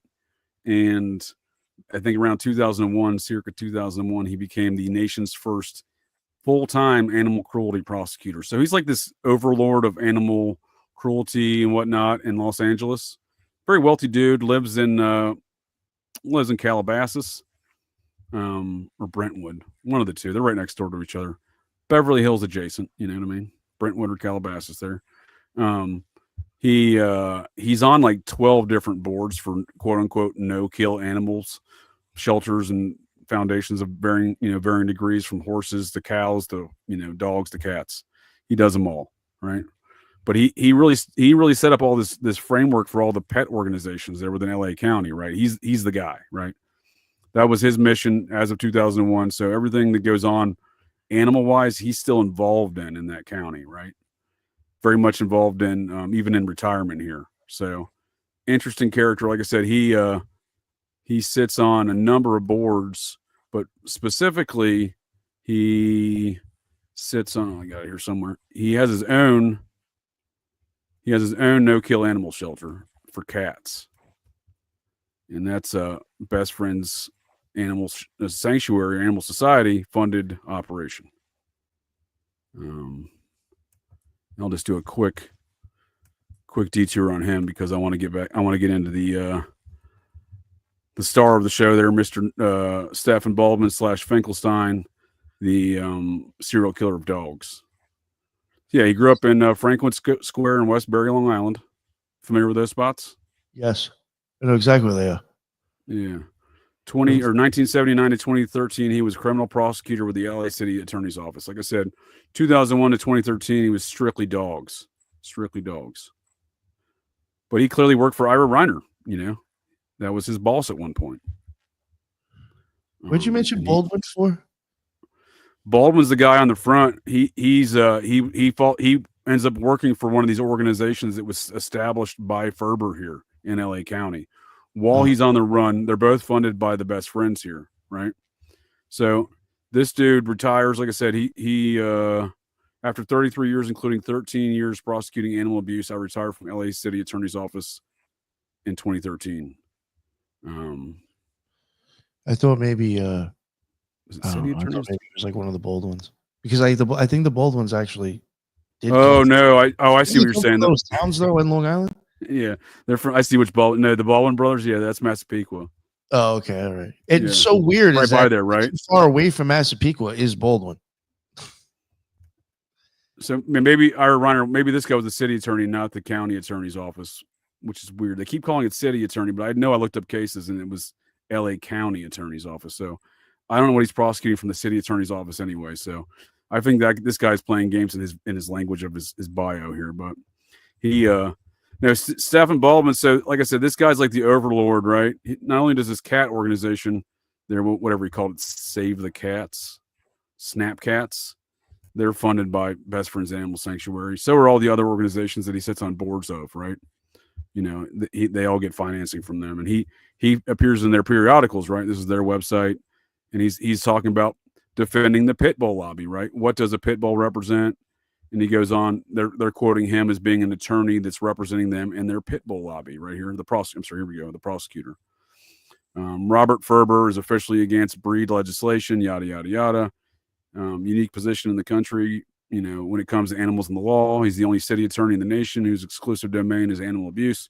So he has a long-standing, established relationship, right, with the best friends, the process. So it's weird. Again, Kaplowitz has got another guy that's deeply connected with this, these folks in the same, in the same endorsements, right? You know what I mean? He's fully endorsed by the process, it seems, right? So in this pit bull lobby stuff, right? This protecting the pit bulls and whatnot, they that's exactly where Stephen Baldwin comes into play. So Stephen Baldwin is the guy on the front image here tonight. He once on the run from charges in Ohio for murking a bunch of dogs and stealing a bunch of money from the county. He goes on the run in circa 2019, right? This narrative, I'll get into his storyline here in a minute. It's very, very suspect. But he's under charges for murking a bunch of dogs as a county humane officer, and he ran a no-kill animal shelter, right? Funded by with funding from Best Friends Animal Sanctuary, the process. And also they would ship him their pit bulls, right? So he was when I was saying that Ferber and him most certainly have to know each other, that's because when he goes on the run from charges in Ohio, he goes to work for an organization in LA that was set up by Ferber, right? One of these many boards that he sits on and whatnot around there. This county operation that he went to go work for. He went to go be their pit bull trainer, right? And again, the guy's the best friend's pit bull, legal guy, right? And he's funded in his cat shelter with them. So what I'm saying is these people know each other, right? The reason why they're top pit bull trainers being employed in an agency established by their pit bull attorney, pit bull, lobby attorney. Well, these people know each other. You know what I mean? And again, he's on the run, and seemingly the best friends process folks out there in Kanab, Utah, had no problem continuing to finance this dude with another no-kill animal shelter after he's up on, I think, 42 charges total, like 29 felonies or something like that, for murking dogs and stealing money in Ohio. They're like, you know what? You're on the run from that. We're going to get you set up in LA with our Winston the Wolf type of guy, right? Doesn't make a lot of sense to me. So this dude recently got convicted in Ohio, but yeah, his charges were extensive. Like I said, he skips town in 2019. Again, at a time when he's already being financed in Ohio by the process. So he's a county humane officer, right? But he's milking money from every direction, right? He's stealing money from everybody, right? So the county, he's stealing money from that. He's stealing money through the no-kill animal shelter stuff. When it finally comes to light, he gets popped for 42 charges and then hits the road, right? Goes to California and is set up there by the same, his same best friends, right? So he got cruelty to animals, grand theft with property is a firearm or dangerous ordinance. Apparently he used a Glock 45 to threaten somebody. Impersonation of a peace officer. Again, he was a county humane officer, so he wasn't a peace officer. So different legal standard, but I guess he pretended to be a cop. Tampering with records. That's because he wanted to hide all of his fraud. Facilitating a fraud on Union County Health Department. Falsify, destroy, remove, conceal, alter, or deface or mutilate any record. He was Health Department bite report that he was bitten by Beretta. He was getting rid of every document from every. No one really knows, like, the full story of this dude's activities in tomfoolery are not really well known, if you ask me, because on top of all the charges he does get popped for here, he was running a fake charity. The evidence is clear. I don't know why law enforcement has done anything about it. He was running a fake charity unassociated with all this dog stuff with an attorney out of the local area here. The attorney's still an attorney, you know what I mean? So, like, when they say this dude's like behind bars, like, I don't know about that. But they got him with, grand theft. He's stealing a bunch, like I said, stealing money, engaging in a pattern of corrupt behavior. I guess that's a charge. That shouldn't be a charge, really. That just seems like a little tacky, right? We're going to get you at the end here. So this dude allegedly starts becoming a Humane Society officer in 2010, right? That's the story, right? But 2011, right? I looked into his story. He's a Humane Society officer in 2010. So already by the court record, that's a false narrative, right? So again, I don't know what's really going on in this situation. Do have a lot of questions, and I'm sure some of those will pan out over time. But before he's murking dogs here in the county north of me, where I live now in Ohio, in 2010, like I said, he just got sentenced like a couple weeks ago. Before he was murking dogs from circa 2010 through 2019 here, 2018. He apparently murked at least another 18 dogs out there in Southern California before the U.S. Marshals got him in a sting operation to bring him back to Ohio. His cohort in financial crimes would run off to El Paso, Texas, take another humane society or humane officer job in El Paso, start a different no-kill animal shelter, also funded by the Best Friends Process folks out of Kanab, Utah. And he's now back here in Ohio too, under charges. So these guys, him and his criminal constituent, both murking dogs in two different dog murking operations, both siphoning county funds from two different counties, fled. One went to El Paso, got a new no-kill shelter, new humane officer job, continued on doing the same business in El Paso. The other one fled at the same time, Stephen Baldwin, to Los Angeles. Now, they brought them both back here under independent charges. They're not connecting any of their cases. It's fucking ludicrous.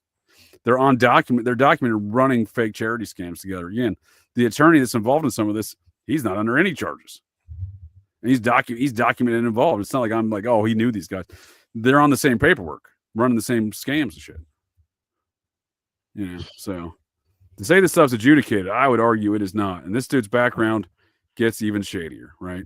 Gets even shadier. So, due to the fact that there are seemingly honest and people with souls that operate in these no-kill animal businesses, there's a number of pet blogs. You know, these pet blogs around these no-kill communities that have blog after blog of deep backgrounds into this dude, right? From 2010 through when he got, you know, busted by the feds, I believe it was in 2021 when the U.S. Marshals ran that sting operation on him, right?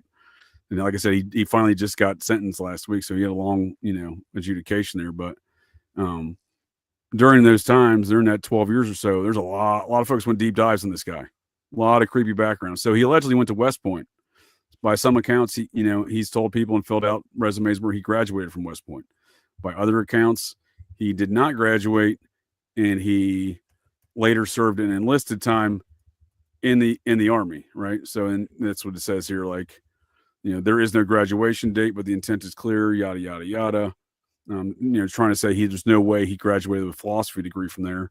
And then he claims he was an image ground station operator and paratrooper from 98 to 2001, coinciding with the same time he's allegedly at West Point, right? This is apparently off his LinkedIn at some point in time. The first listing is United States Army imaging, dates 98 to 2001. How did one person spend 3 years at West Point to get a 4-year degree in a field that's not offered by West Point in the same time frame serve as a ground station operator and paratrooper, discharged from the Army in 3 years and 6 months? So you see what I mean? Folks have done some deep dives on this guy, right, in years past. Before the charges, like there's no shortage of discussion boards where they're soliciting other folks in this community or soliciting the Best Friends Animal Society process folks in Kanab back to 2016. I found soliciting them to stop sending this guy dogs, stop sending this guy money, right? Stephen Baldwin. Right? He doesn't need the money, or they don't need the money, believe me. Right. You know, I mean, some of these folks are concerned about the dogs and stuff too. This dude was just clearly like they knew he was murking dogs. Now, looking in the court record, he, you know, like I said, they call him the serial killer of dogs, right? Charged in 2020, former Best Friends Animal Society and Maddie's Fun star Stephen Baldwin delayed trial until January 2025. So this dude was a bit of a star, like I said, highlighted on their websites, kind of their star pit bull trainer. They'd ship him dogs from all over the U.S., here in Ohio and in Los Angeles. And they also, he was in all sorts of media reports. He was in so many local media reports. I'll just do a quick tour of that here real quick. Like I said, officially, he wasn't a humane officer here in Ohio until 2011, right? He ends up dropping out. So I look further. He drops out of West Point in 2001, right? And he allegedly goes out to California. He's definitely living in California from 2004 to 2010, I think 2005 maybe. He changes his name from Stephen Finkelstein to Stephen Baldwin, circa 2005, out there in California. He lives there working at a hospital that went bankrupt in 2010, right? And then apparently 2020, he got this Humane Society job right here in Ohio, right? So it's kind of questionable, kind of a questionable storyline there, and a lot of holes there. But this article here is from 2010. He's not allegedly a humane officer until 2011, yet he's quoted in here as a humane officer in this article here out of Ohio. So a lot of questions on that then, right? Because why can't they get that right? The Union County Humane Society is helping with the investigation. It is very emotional, said Humane Society worker Stephen Baldwin. So he's not supposed to be here at that time, according to the official narrative. And he's gotten again involved with. It said Maddie's Fund on there too, besides Best Friends. I don't know that one enough I'll have to look more into that one. Okay. What are you thinking on that one?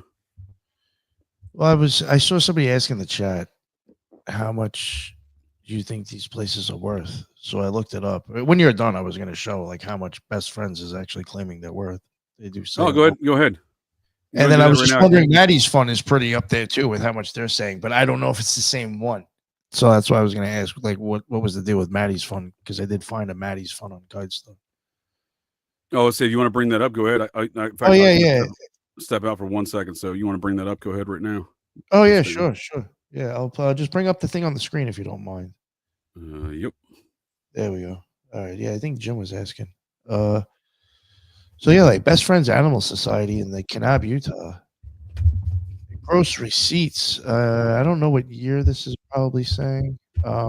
My experience, I don't want to start clicking on all these and going through them, but normally with GuideStar, it's probably about 2 years old, or it's not to date. It's not like the last time that they filed, but within the last few years, they have said that they have $188 million and $566,410 in gross receipts, and their assets are $216 million. That's pretty substantial. Yeah, and then there's another one. Well, this one doesn't have much. Not much compared to the other ones. 107,000. But then I think there's one more down here. Best Friends Foundation, 1 million. You know, some of them they have like nothing, which I'm assuming either they're like not really active, or I do wonder if they're not claiming anything and sending the money to the other one up here. Yeah. There's definitely a lot. They have a lot of subsidiaries going on there, dude. They shift a lot of money and a lot of dogs around. Like I said, they shifted a lot of pit bulls. Old Stephen Baldwin here. Yeah, there's a lot of Best Friends. This is interesting. But yeah, that is a lot of money. My opinion, 188 million, and then the assets 216 million. Yeah, like I'll check a year. That's their annual, right? That was what they pulled in last year, right? No, it must have been probably about 220. If I want to see 2021 to 25, I got to register. Okay. But that's still one year's 990 is what you're reading? Yeah. The information from 1 year's 990 reporting to the IRS? Yes. I did an analysis it was a couple years ago, but I compared the top grossing Ohio no-kill animal sanctuary at the time, right? Which, had I done it a couple years earlier, that would have been Stephen Baldwin's no-kill animal sanctuary that I was comparing it to, strangely enough. But this was like 2 years ago, and he's already on the run in Los Angeles by that point, or under charges in Ohio in this regard. But it was like 100, it was like 1,000% difference, right? Like, I want to say they did like, and I think the top one that much. I'm not even sure they broke $1 million. The top one in Ohio, the top no-kill animal shelter in Ohio, I think their top revenue was just over $1 million, circa $1 million. And you're saying they're doing a bill's what, 160?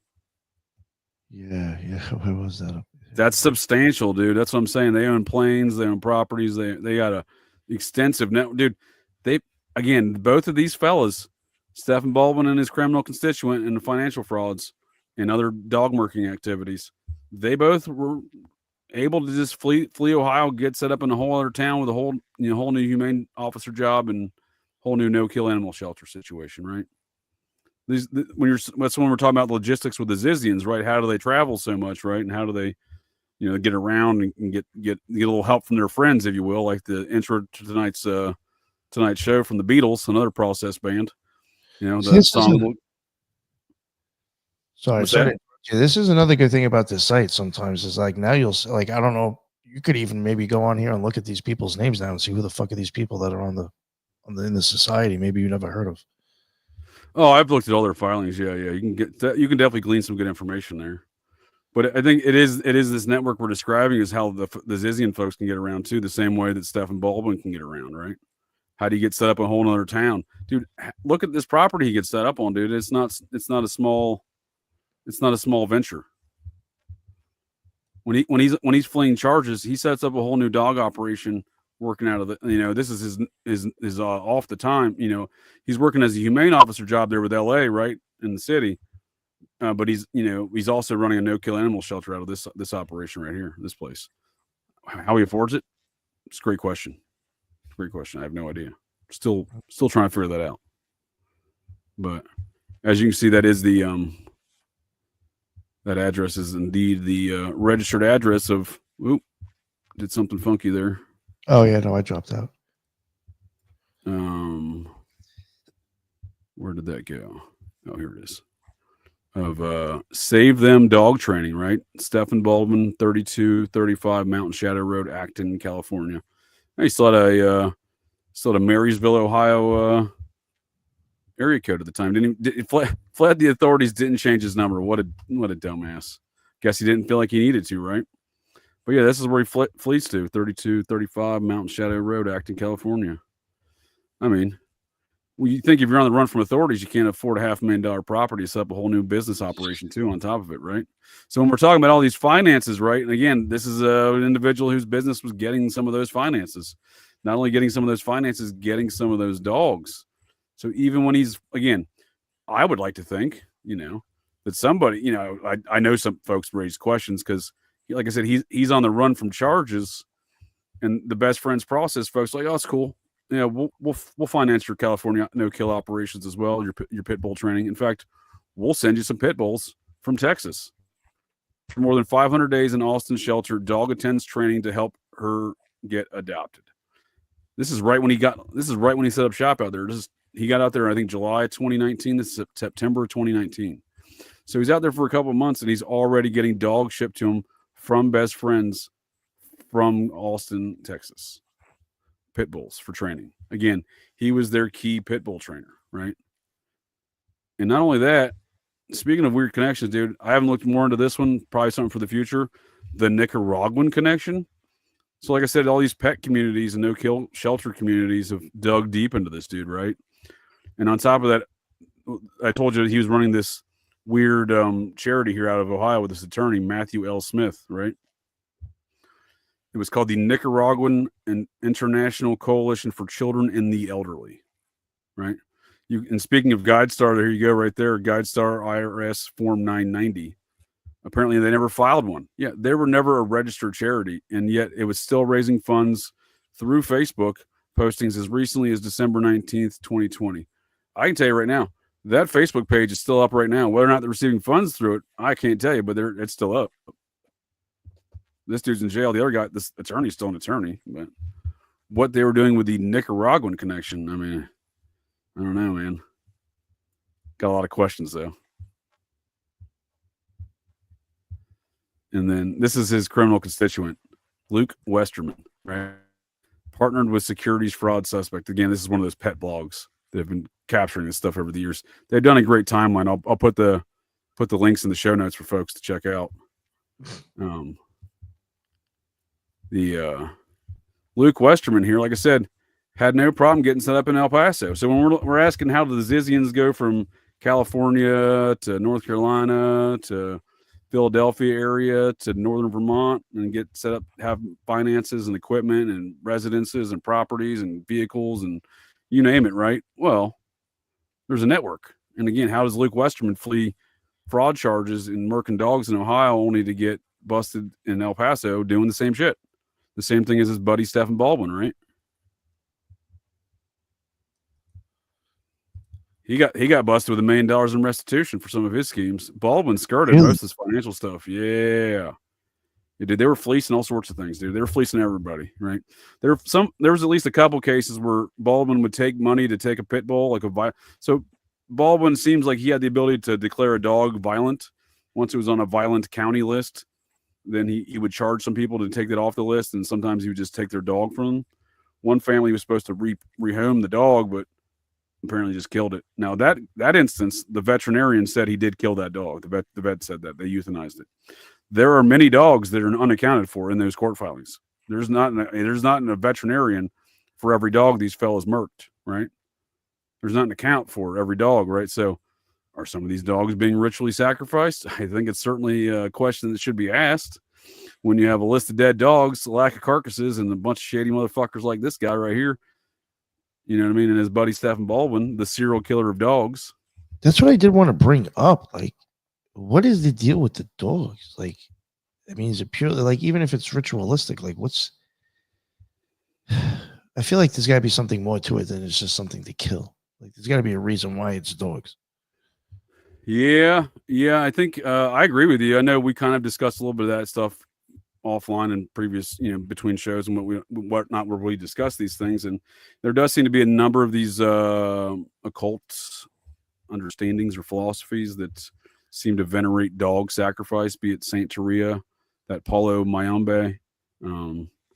seemingly whatever the hell goes on in the process, right? Because they're surrounded by dog sacrifices, right? Yeah, I was even gonna say Hecate, like Jen's saying, and Odin, but yeah, definitely. Yeah. Oh, like Hecate. Well, definitely Hecate, because the Marianne de Grimston considered herself Hecate. She would call herself Hecate.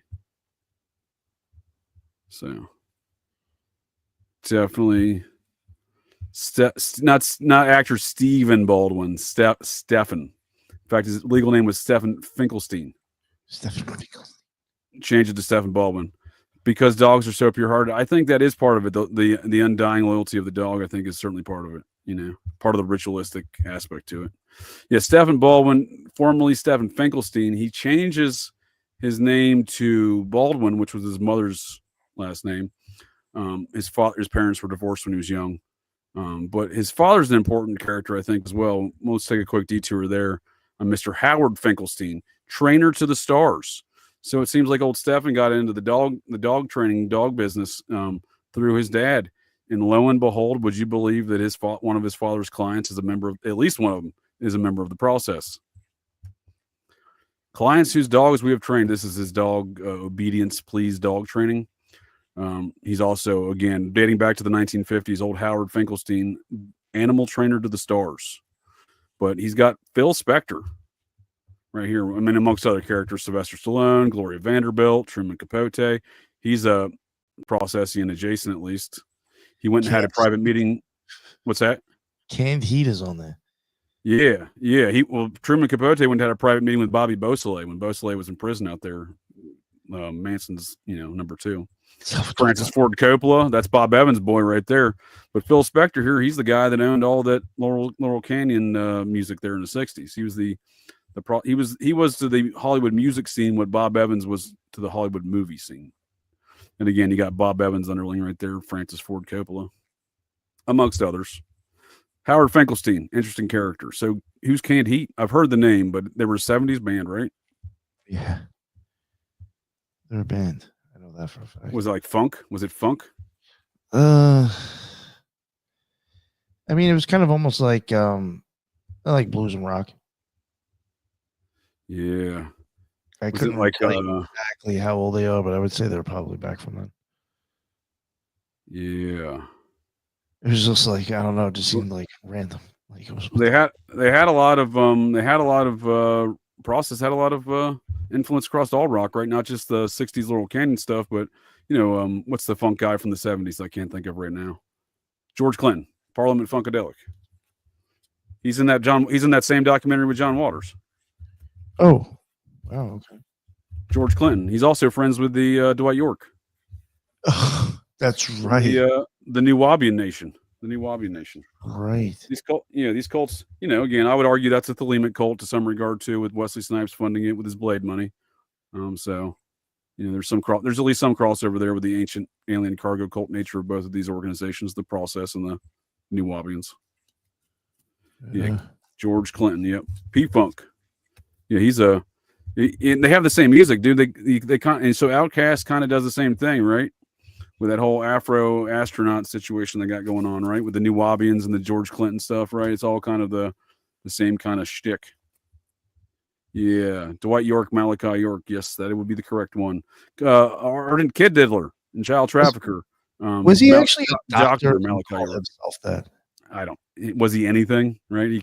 He eventually claimed he was half alien, half human. How many times did that guy change his story, man? Oh, at least 4 or 5, right? At least. Oh, ridiculous. Bare minimum. Flip-flopped all day. His whole thing is Afro astronaut. Yeah, for sure, Jen. His whole thing is definitely Astro astronaut. The like whatever was catching people's attention, he just went with. Oh, York, that is. Yeah, remember when we covered that? You remember, like at the beginning when I went into like how many different things or beliefs? So like from the beginning, it was just that guy must have switched shit like 6 times. Whichever way the wind blew, right? Yeah. Whatever was convenient.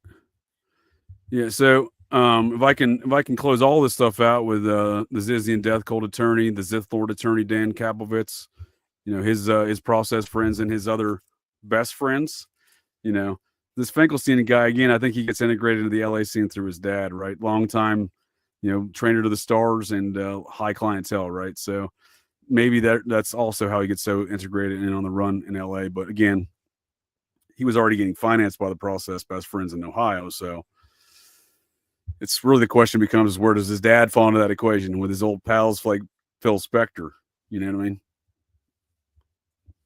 In my opinion, at least formerly a Scientologist of the secret variety, at least Sylvester Stallone, So interesting clientele nonetheless. I mean, Gloria Vanderbilt, come on, right? And then Sly from the Family Stone, that's more of that 70s funk era stuff, right? Yeah. Yeah. And we got, like I said, we got Truman Capote, Manson process adjacent type of character. Used to hang out at Studio 54, if I'm not mistaken.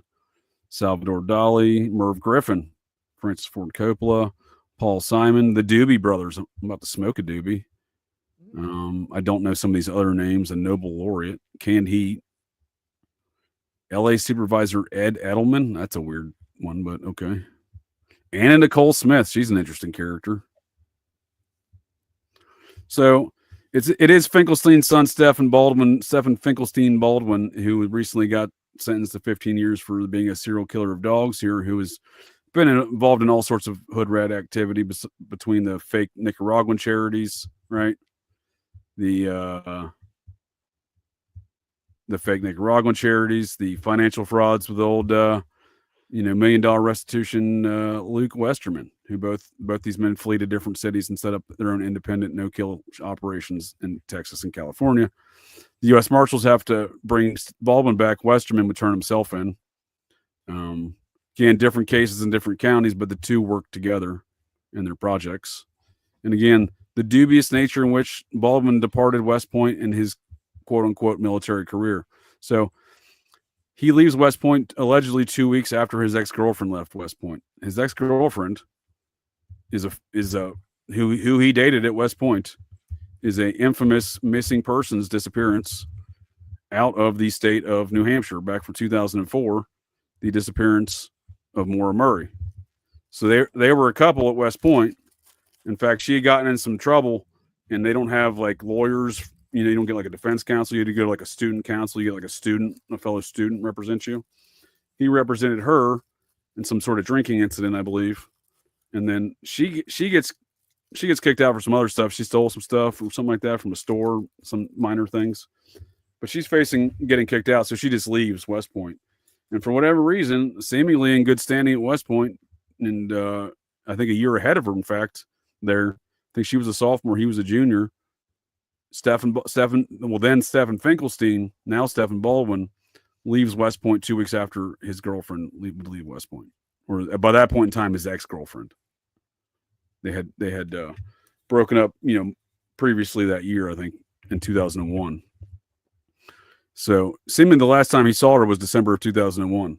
She disappears in February of 2004 in a very strange disappearance in New Hampshire after a car crash. Yeah, February 9th, 2004.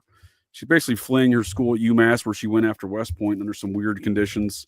A lot of strange stuff. The police completely botched the job from the beginning, so there's the details surrounding her disappearance are murky, but she basically crashes her car on State Route 112 in New Hampshire in February 2004 at 7 o'clock, 8 o'clock at night. I mean, so it's dark that time of year. And then she crashes in front of 4 houses, though, and it's not a completely rural area, right? And the neighbors there that see it, they call 911. So within this 5 to 7 minute time period from the 911 call, when one of the neighbors makes contact with her and see if she needs any help, where she just wrecked one of the residents there, 5 to 7 minute time frame between that incident where the resident talks to her and the 911 call they make, because there's no cell phone service up there in the mountains. And then when the police arrive, the local town police arrive, and she's gone. She disappeared off the face of the earth. No one's seen her, heard from her again, right? So the leading theory is she had someone kind of following behind her, or she was kidnapped, or had a friend following behind her, or something like that. There's a guy that wrote a book, a guy by the name of James Renner, wrote a book describing how the true crime nature of this whole girl's disappearance, Mora Murray, right? That author got notified a couple weeks ago that from a source close to the investigation, New Hampshire State Police, that Stephen Baldwin, aka Stephen Finkelstein, her ex-boyfriend from West Point, his fingerprints were found in her car. So the last time they saw each other was December of 2001, allegedly. And she's gone missing, just over 2 years after that, right? And somehow his fingerprints supposedly in her car that entire time. Is Finkelstein Baldwin story, right? But that author gets notified, right? So he goes to talk to Finkelstein here at the Ohio court where he was getting sentenced a couple weeks ago. And Finkelstein gives him information. In fact, provides him an email that Finkelstein apparently got questioned by the FBI over this matter and the disappearance of Mora Murray as well. So, according to some of the investigators, he's the number one suspect. So he's in the disappearance of Mora Murray here is his ex-girlfriend. Whether he claims that the fingerprint was only on a CD in the car. However, I don't know how much you can trust a psychopathic serial killer of dogs who's apparently a member of the process. You know what I mean? It's the idea that his story only can go so far, I think, right? So she disappears in 2004. His fingerprint gets entered in 2021, right? So New Hampshire State Police is like, fucking jackpot. We've been waiting for this guy. You know what I mean? It's pretty wild though, right? Yeah. So he changes his name 8 months after her disappearance when he moves to California. From Finkelstein to Baldwin. Oh, so they had this shit in the system and then it finally popped, right?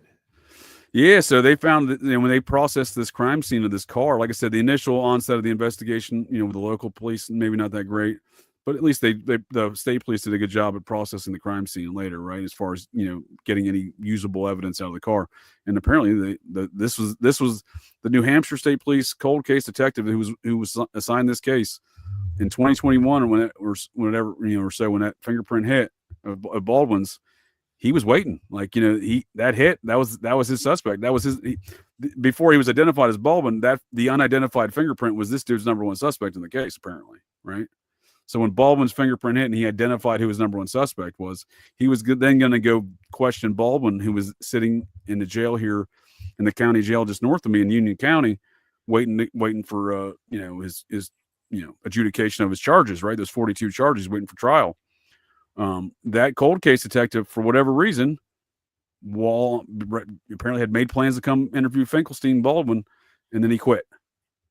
And apparently no one, it's not clear that anyone has been assigned the case or ever questioned him since 2021, right?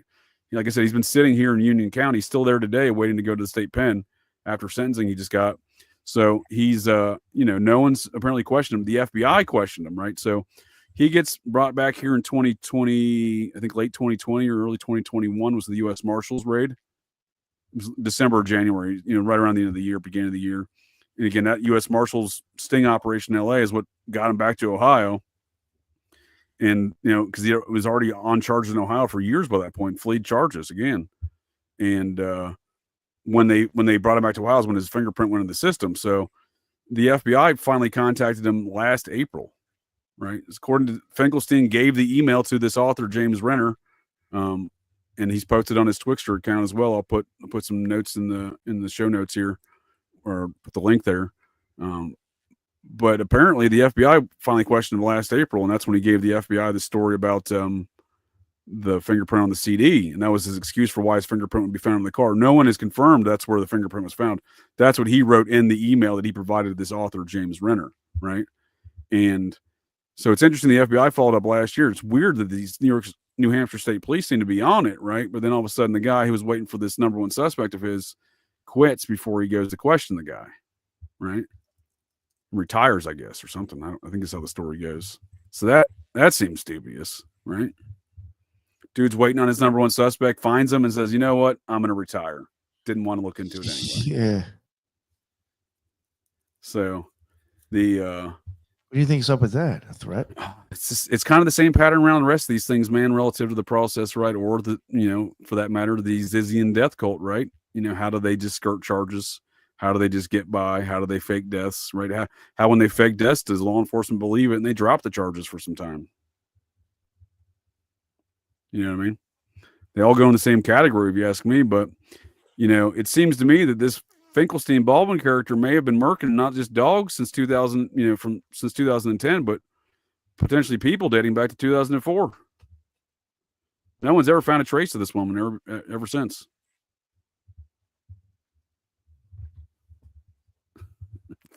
Female body inspector. Yeah. That's probably about all the FBI does with most of their time too. Probably male body inspector too, if you look at a number of those guys. Yeah. They don't discriminate the FBI. They do both male and female body inspections. And trans. They apparently do Zizian body inspections too.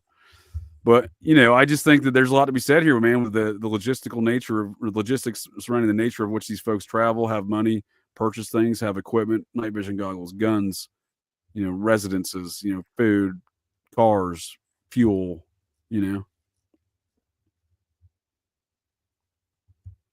Yeah, fake deaths and drop charges sounds like a bad crime drama with all the plot holes. Sadly, this is real life. This is the story of the Zizian Silicon Valley based transpocalypse vegan homicidal death cult. Now, whether or not old Stephen Baldwin has any vegan transpocalypse qualities to himself, it doesn't seem that way. I've seen no such evidence. However, he most certainly knows old Robert Faber, the former district attorney. It seems, right? They're both financed by their best friends. Robert Faber's the godfather of these no-kill animal shelters in Los Angeles. Baldwin would go on the lam from Ohio under charges and go work for a best friend's funded operation that he starts on a ranch, while also being employed in an LA County or LA City or county operation that was founded by Bob Ferber, right? Again, the man who maintains this godfather of animal position in Hollywood. And again, a man who most certainly would know Howard Finkelstein, if you ask me, another guy, the trainer to the stars, Mr. Stephen Baldwin's father, right? And again, these folks dance around Ziz's attorney, the Zithlord himself's attorney, Lasota, this guy may or may not, old Dan Kapovich, may or may not have been involved in helping perpetrate the Jack Lasota Zizian or Zithlord death hoax of 2022, when he said, "Oops, I fell over a boat and died." One of the attorneys did it. You know what I mean? Kapovich, or the civil attorney, it seems. Those are the only attorneys that Lasota had on record at the time. So I don't know, Nick. What do you think? We talk about a lot of these things going on in the past, process-related crime and activities. It seems like these same patterns exist today, though, right? With these characters. Yeah. I do actually. I mean, I think the process church connection to the Zizians may literally, like, it may actually be something like decent, or like, kind of trying to shape the story of the whole situation. I think there's a lot going on there. I think you're getting with this stuff. But I think at some point maybe it was shaped by just going nowhere. Now maybe they just kind of like direct the investigation and almost, provide. I don't know. It's hard to explain. I feel like there's still provide top cover. Yes. Top cover. Yeah. Yeah. I don't know. I just feel like it's all the same thing, like you're saying. Yeah, I do agree with that. Right. And we see this transpocalypse situation. I got my own, transpocalypse PTSDs from Buffalo Jared, who tried to murder me and wear my skin as a human coat. But nonetheless, transpocalypse, now we have elements with the smiley face killer cult activity that also seems to track back to these same neo-process guys, like that music video of Trent Reznor's we were talking about with the Throbbing Gristle Christopherson fella and Boyd Rice associated with all these activities with Non and Nin and everything, right? And that Broken video, as highlighted in William Ramsey's Smiley Face Killer documentary, the first one, it seems to really reflect a lot of the psychosexual, ritualistic aspects and torture aspects of these smiley face killer deaths, including the victim in that video. I believe they kidnapped from the street before they sent him into such torture activities. Again, neo-process figures and an album recorded in the Tate Polanski Manson family murder house situation there, in a studio named after the murders, La Pig Studios, which was what was written in The Wall in Blood, right? So, to me, I just think these things should not be ignored when we see the same patterns of these criminal actions going on today. And again, the seemingly explosive nature of these transpocalypse activities, right? Like, we've talked at least 2, maybe 3 cases concerning the transpocalypse and smiley face killer deaths. Does that sound accurate? Yeah. We had Scarlett Blake that William Ramsey told us about there in the case he identified out of the UK, which is some phenomenal work and identifying real time one of these smiley face killer situations with a transpocalypse situation. And that one was connected to a transpocalypse kind of ONI Satanist character out of Austin, Texas.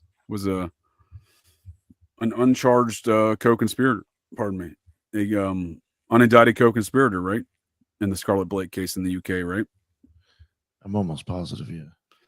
And I believe from what William advised us of, that individual in Texas who was associated, not directly, but apparently in communications and video chat during these murders or some activities along with Scarlett Blake, its boyfriend in the UK, its transpocalypse boyfriend. The 09A Satanist transpocalypse in Austin apparently was selling sexual services, which was, some sort of prostitution, which was exactly similar to that transpocalypse prostitution who was dictating and providing top cover around the death of that fellow of smiley face killer death of Niles Mohammed in Atlanta, Georgia. So it was a lot of similarities. There was a, and again, even with Austin, when we covered it, there was a best friends around there. There was, I think, Scientology. There was a Temple of Set that had closed down, supposedly. Something else. There was a bunch of actually like kind of secret societies around in that area. And tacos. Yeah, there's plenty of tacos, I'm sure. Plenty of tacos. Oh shit! Yeah, it's just crazy to me, man. Because like, I've seen stuff in the chat tonight. I mean, we've talked about it, right? Like, the Zizian stuff's not getting the proper level of attention, which draws into questions even more to me of red flags of, potentially mashing things, stamping things national security. Yeah. Well, do you have any? Do you think the national security is because of the person being from another country? I suspect it's more of an Operation Gladio style national security effort, right? Well, I'm just wondering, like, there's even like ways that the lawyer even tries to like play with that shit. Like, oh, well, this person was like a German national, so like, blah blah. Well, it's blah. certainly possible. Yeah, no, I'm just wondering if that was like some sort of move from their lawyer to do that. Oh, I mean, it's certainly possible, but I suspect a lot of these operations have long operated within the national security state. That's why we see the Zithlord attorneys endorser, political backer there, David Aaron, national security advisor. That's why we see Neo process leader J.J. Bryan from the Vector Gallery. He was the assistant to Brent Scowcroft and busted doing spook activities. I believe it was over in, I think I previously said Lebanon, but I believe it was Syria, Then we see old Cocaine Bob himself, Mr. Hollywood Process, Cotton Club murders guy, deeply around the O.J. Simpson stuff and cocaine trafficking. Old Cocaine Bob, he's running around with Kissinger. Kissinger basically invented the national security state, And again, Scowcroft was his right-hand man. And Aaron was the right-hand man of Zbigniew Brzezinski, who on paper pretends not to be friends with Kissinger, but they most certainly were, One was a Democrat national security advisor, the other one a Republican, but I assure you Zbigniew Brzezinski and Kissinger, they knew each other. They were friends. So as a result of this ongoing national security stuff is what makes me suspect that a lot of things are getting stamped national security relative to these kind of Operation Gladio type activities based upon the initial theology or philosophies that created the process, something called social turbulence, created by the Tavistock Institute back in 1963 in a paper written by Eric Trist. Eric Trist would go on to invade America along with the process in 1967. He would go to UCLA, though, and go to work in the psychology department along with Louis Jolyon West. Ooh. Eric Trist's son, Alan Trist, would go on to be the best friend of Grateful Dead singer Jerry Garcia and be the president of their music publishing company. West was MK Ultra, right? Yeah, and Eric Trist was the British version of that. He came over to work with West in 1967. He wrote this paper called Social Turbulence, talking about creating chaos in society in which to engineer society in the directions in which you want to engineer them. Didn't even West, wasn't he capable of making people believe, like implanting false memories? West was a wizard of all sorts of activities in the CIA MK Ultra, wheelhouse of business, right? Yeah, I think that one's a dangerous one, though. I think because you could actually make people admit to like possibly crimes they never even committed. Yeah, I mean, some dark shit, but most certainly there's an epicenter of activities between the MK Ultra guru Jolyon West and Eric Triss, the guy who wrote the paper on social turbulence at Tavistock. He was the co-founder of Tavistock, so I mean, he wasn't just a little dude at Tavistock. So, and again, his son would be deeply ingrained in the entire career of the Grateful Dead and friends with Jerry Garcia, etc. I believe they got a speeding ticket one day in Garcia's car leaving Esalen Institute. You know, another epicenter of these new age ideas. Esalen. Yeah, that's rough. That Esalen, oh my god, in so many different ways. That I mean, I know we're already on 2 hours, but geez. Well, I mean, when it comes to like the next promotion, yeah, when it comes to drug promotion and like besides that, and I think style of like basically MK Ultra abuse, for a way of counseling, is unreal. Because like I can even say like even throughout where I grew up, there was like an apple that was something before that, but it was always kind of like a place that mimicked or was basically Esalen, but another name. And like I knew people due to me fucking off for like 5 or 6 years, and just knowing people that have been to rehabs or TCs, they have been to places like that, and like they still run that fucked up probably till this day. I think. Like there's still programs out there that still run just as screwed up as they were in the past, and oh, for sure. I just find that like really fucking weird, man. These are some great topics we're going to unpack for sure in a future. Yeah. Sorry to go on and bring it up now, but like, no, that whole topic is just because like I've literally seen to an extent like people that have gone through that, or kind of like I've seen it in my town. I've seen the people, I've seen them doing the weird shit in the fucking front yard or in the backyard because they're motherfuckers sweeping the fucking front stoop the whole day. You're like, this guy was there 5 hours ago when I drove by earlier. Like, well, that's you bring up some great points, because Narconon is Scientology. So the Narconon is court taxpayers pay for folks to go to Narconon. Folks across the nation get sentenced to court drug rehab through courts in various states and counties across America to Narconon. And Narconon is literally started by Scientology, and is Scientology protocols offered to you under the guise of drug rehab. Yes. Sorry to get literally Scientology. You're literally going to Scientology, like 101. They even give you the vitamins, the rundown, the sauna, everything. That's step one. You go into Scientology, they got to clean you first to get you clear. So they got to give you a bunch of niacin, make you go sweat it out. You know what I mean? That's what they do to you at Narconon, man. It's literally started by a Scientologist from prison in like the late 60s, wrote Hubbard, or early 60s, like, hey man, I'm a Scientologist that we can help rehab prisoners, I believe, and drug addicts. So this is how they get in there with I think it's called Criminon and Narconon. Both of them are in all prisons since the 60s. And Criminon's supposed to help rehab for criminal stuff using Scientology, paid for by taxpayer money, and Narconon's the same way. But now Narconon's so damn big, like I said, folks get sent there, dude, and they don't realize they're getting recruited to Scientology, because they hire only people they hire at Narconon as folks that graduated Narconon. So you have to be in the cult to be working at the cult, and it's all fucking taxpayer funded.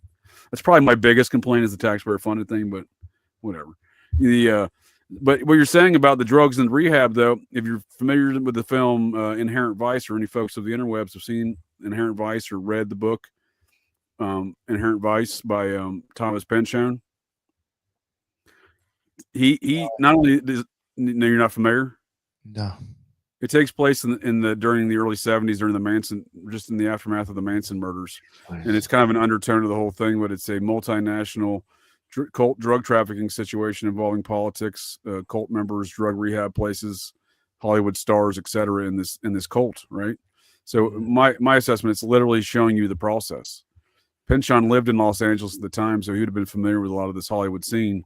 So he probably witnessed the process, right? And he's describing it in this book, Inherent Vice, in my opinion. It's a great film, great book. But one of the key components is part of the actual process, the literal process, as they describe you in the story. And that process is to get folks hooked on heroin. Then folks who lose their teeth, and they have these dentists to give them new teeth, right? And then they have a rehab center up in Ojai. It's not Esalen, but it's very Esalen-like, right? And they have this rehab center funded by this Hollywood dude, and who's Burks Dodger, who I would actually argue is Marlon Brando in real life. It's really telling you about Marlon Brando. But the key is you get them on the heroin, then you fix their teeth, and then you get them on the rehab, and then they kick the drugs, and then they get back on the drugs, and they start the process all over again, the literal process. But that's the long and the short of that storyline. So when you're saying these rehab centers, it's not just Narconon and the stuff you're talking about as well, the Apple place. It's literally like that. That's the mold of how these things operate. The drug traffickers, right? This cult drug trafficking network, right? They got to get you on the drugs, get you off the drugs, and get you back on. And in between, they're going to get you some new teeth. Got you.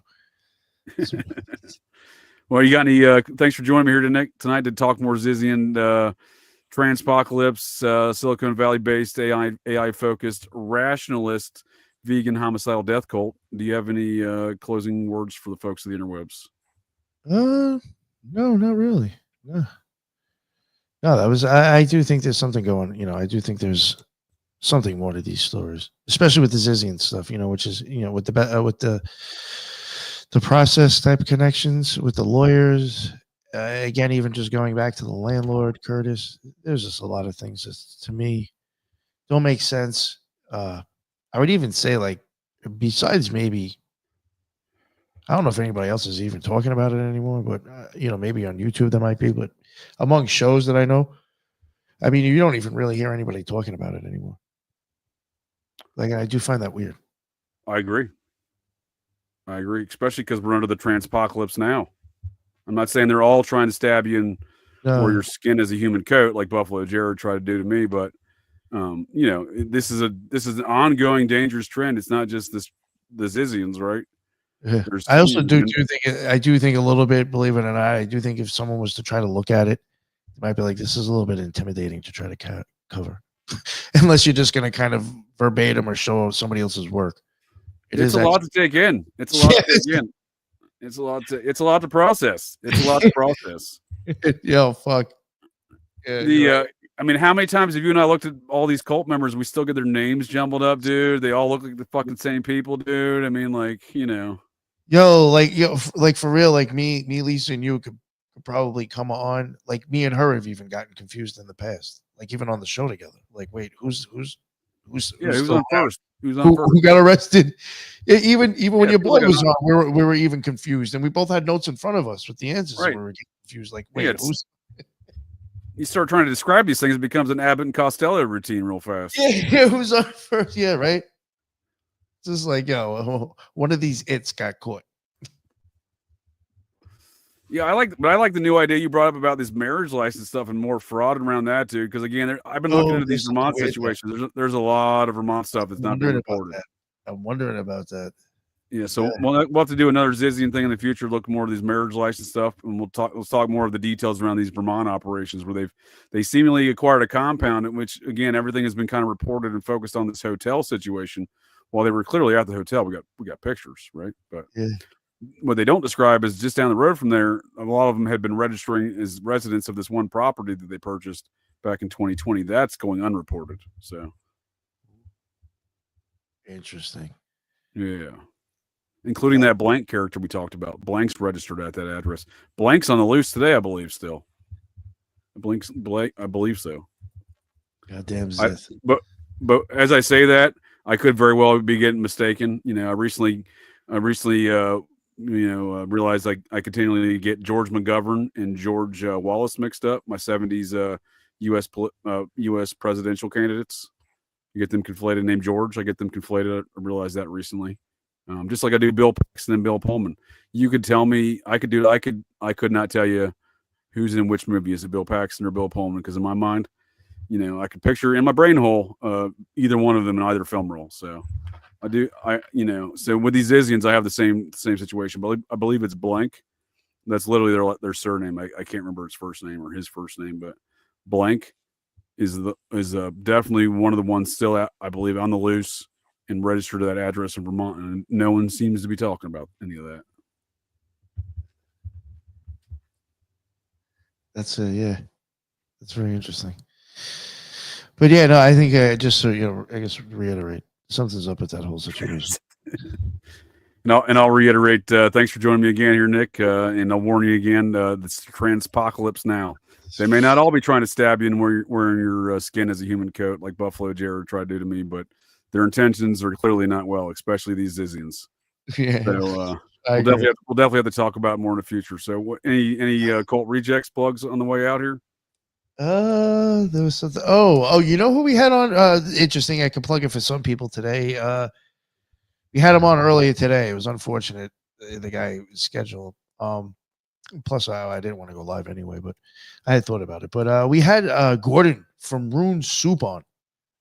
I thought that was kind of impressive. You know, the Occult Rejects. We actually Jim was there. Jim, Ethan, and Robert Marks. Yeah, it was pretty wild, man. Yeah, Gordon from Rune Soup. I mean, that guy's kind of like an OG. I was surprised you knew who the hell he was when I told you. When you texted me back and was telling me, oh yeah, I was like, oh fuck. I was like, damn, I never thought you would have known who he was. The last time I listened to him was on an iPhone 3 in the old Apple Podcast app, not the current Apple Podcast app, the one they got rid of for a while before they brought this one back. That's how long ago it was. But yeah, he I came across him years ago in my ancient alien cargo cult interests, circa 2012. Yeah, I remember him when I was looking for podcasts on the occult and magic. I came across that one. I across him and I was like, what the fuck? Yeah, so yeah, it was pretty interesting. So that will be dropping sooner than later. So keep an eye out for that. Yeah, the Occult Rejects with Rune Soup, Gordon. Pretty wild. Nice. Yeah. Yes, and thank you, JJ. For sure. No, thank you. We'll do another Zizian again soon. I believe we just did. You just published another Mormon series there with Heidi Love on the Occult Rejects. Yeah, that's right. Yeah, we're gonna schedule another one of those soon. Actually, I gotta hit her up. Nice. Or you, whatever. Yeah, we definitely got to do recent addition, right, to the Occult Rejects, Heidi. Yeah. Oh, she's a great researcher. Oh yeah, I've exchanged a lot of notes with her since we've been doing this process, Mormon Church comparisons. In fact, she just published that show we did on that this past week, and she just joined us on Fridays last week to talk some Mormon, parapolitics. So that's a great. Highly recommend folks check out that conversation with me and Nick and Heidi Love on Mormon parapolitics. If you thought you knew the story of how the Mormon Church began, you don't, and it involves the Society of Cincinnati and in a new timeline of events from what we laid out in that show. So, and this Fridays you're going to be on the IR, but we got Rye, host of the Codega's Codex of Curiosities, is our guest. Yeah. I got him coming off a time slip near the end of the month, but I was actually, unfortunately, I won't be able to make it. But yeah, that's awesome. You got him coming on. Nice. I'm glad folks enjoy that Mormon stuff. No, I'm looking forward to it. Rye's got a lot of interesting takes on a lot of things in the cult world, if you will, the occult, cult world. And we did a good show with him, or a show I really enjoyed. It was, eye-opening to me regarding a lot of these Mexican cult activities with the vampire cult on the Occult Rejects, right? Yes. Highly recommend that one. That one sent me down a weird rabbit hole of intersecting Mexican cults and in the Adolfo Costanza series we did in the Occult Rejects. I discussed some of that. That inspired that, actually. Yeah, exactly. You should tell thanks, actually, if he's still listening, or if he happens to listen. Thank you. Inspired 2 extra episodes. I'll let him know on Friday since you won't be there. But yeah, I'd recommend folks join us on future Friday nights. We got a few good shows already lined up for subsequent Friday nights from this week, and definitely. I'm sure you'll be back for next week, right? Yes, sir. Awesome. Yes, sir. Well, thanks again, Nick. I appreciate your time, and hope you have safe travels there, and we'll catch you next time. Later. Well, that's it. That's the show here, folks. So the next time you're out on the town, visiting your local watering holes, or perhaps just meandering around, and you hear the unmistakable sounds of metal clanking, and you spot signs of a disturbance, but check your six. Look in that garbage can, 'cause you never can tell. The GCDs may be loose in your town.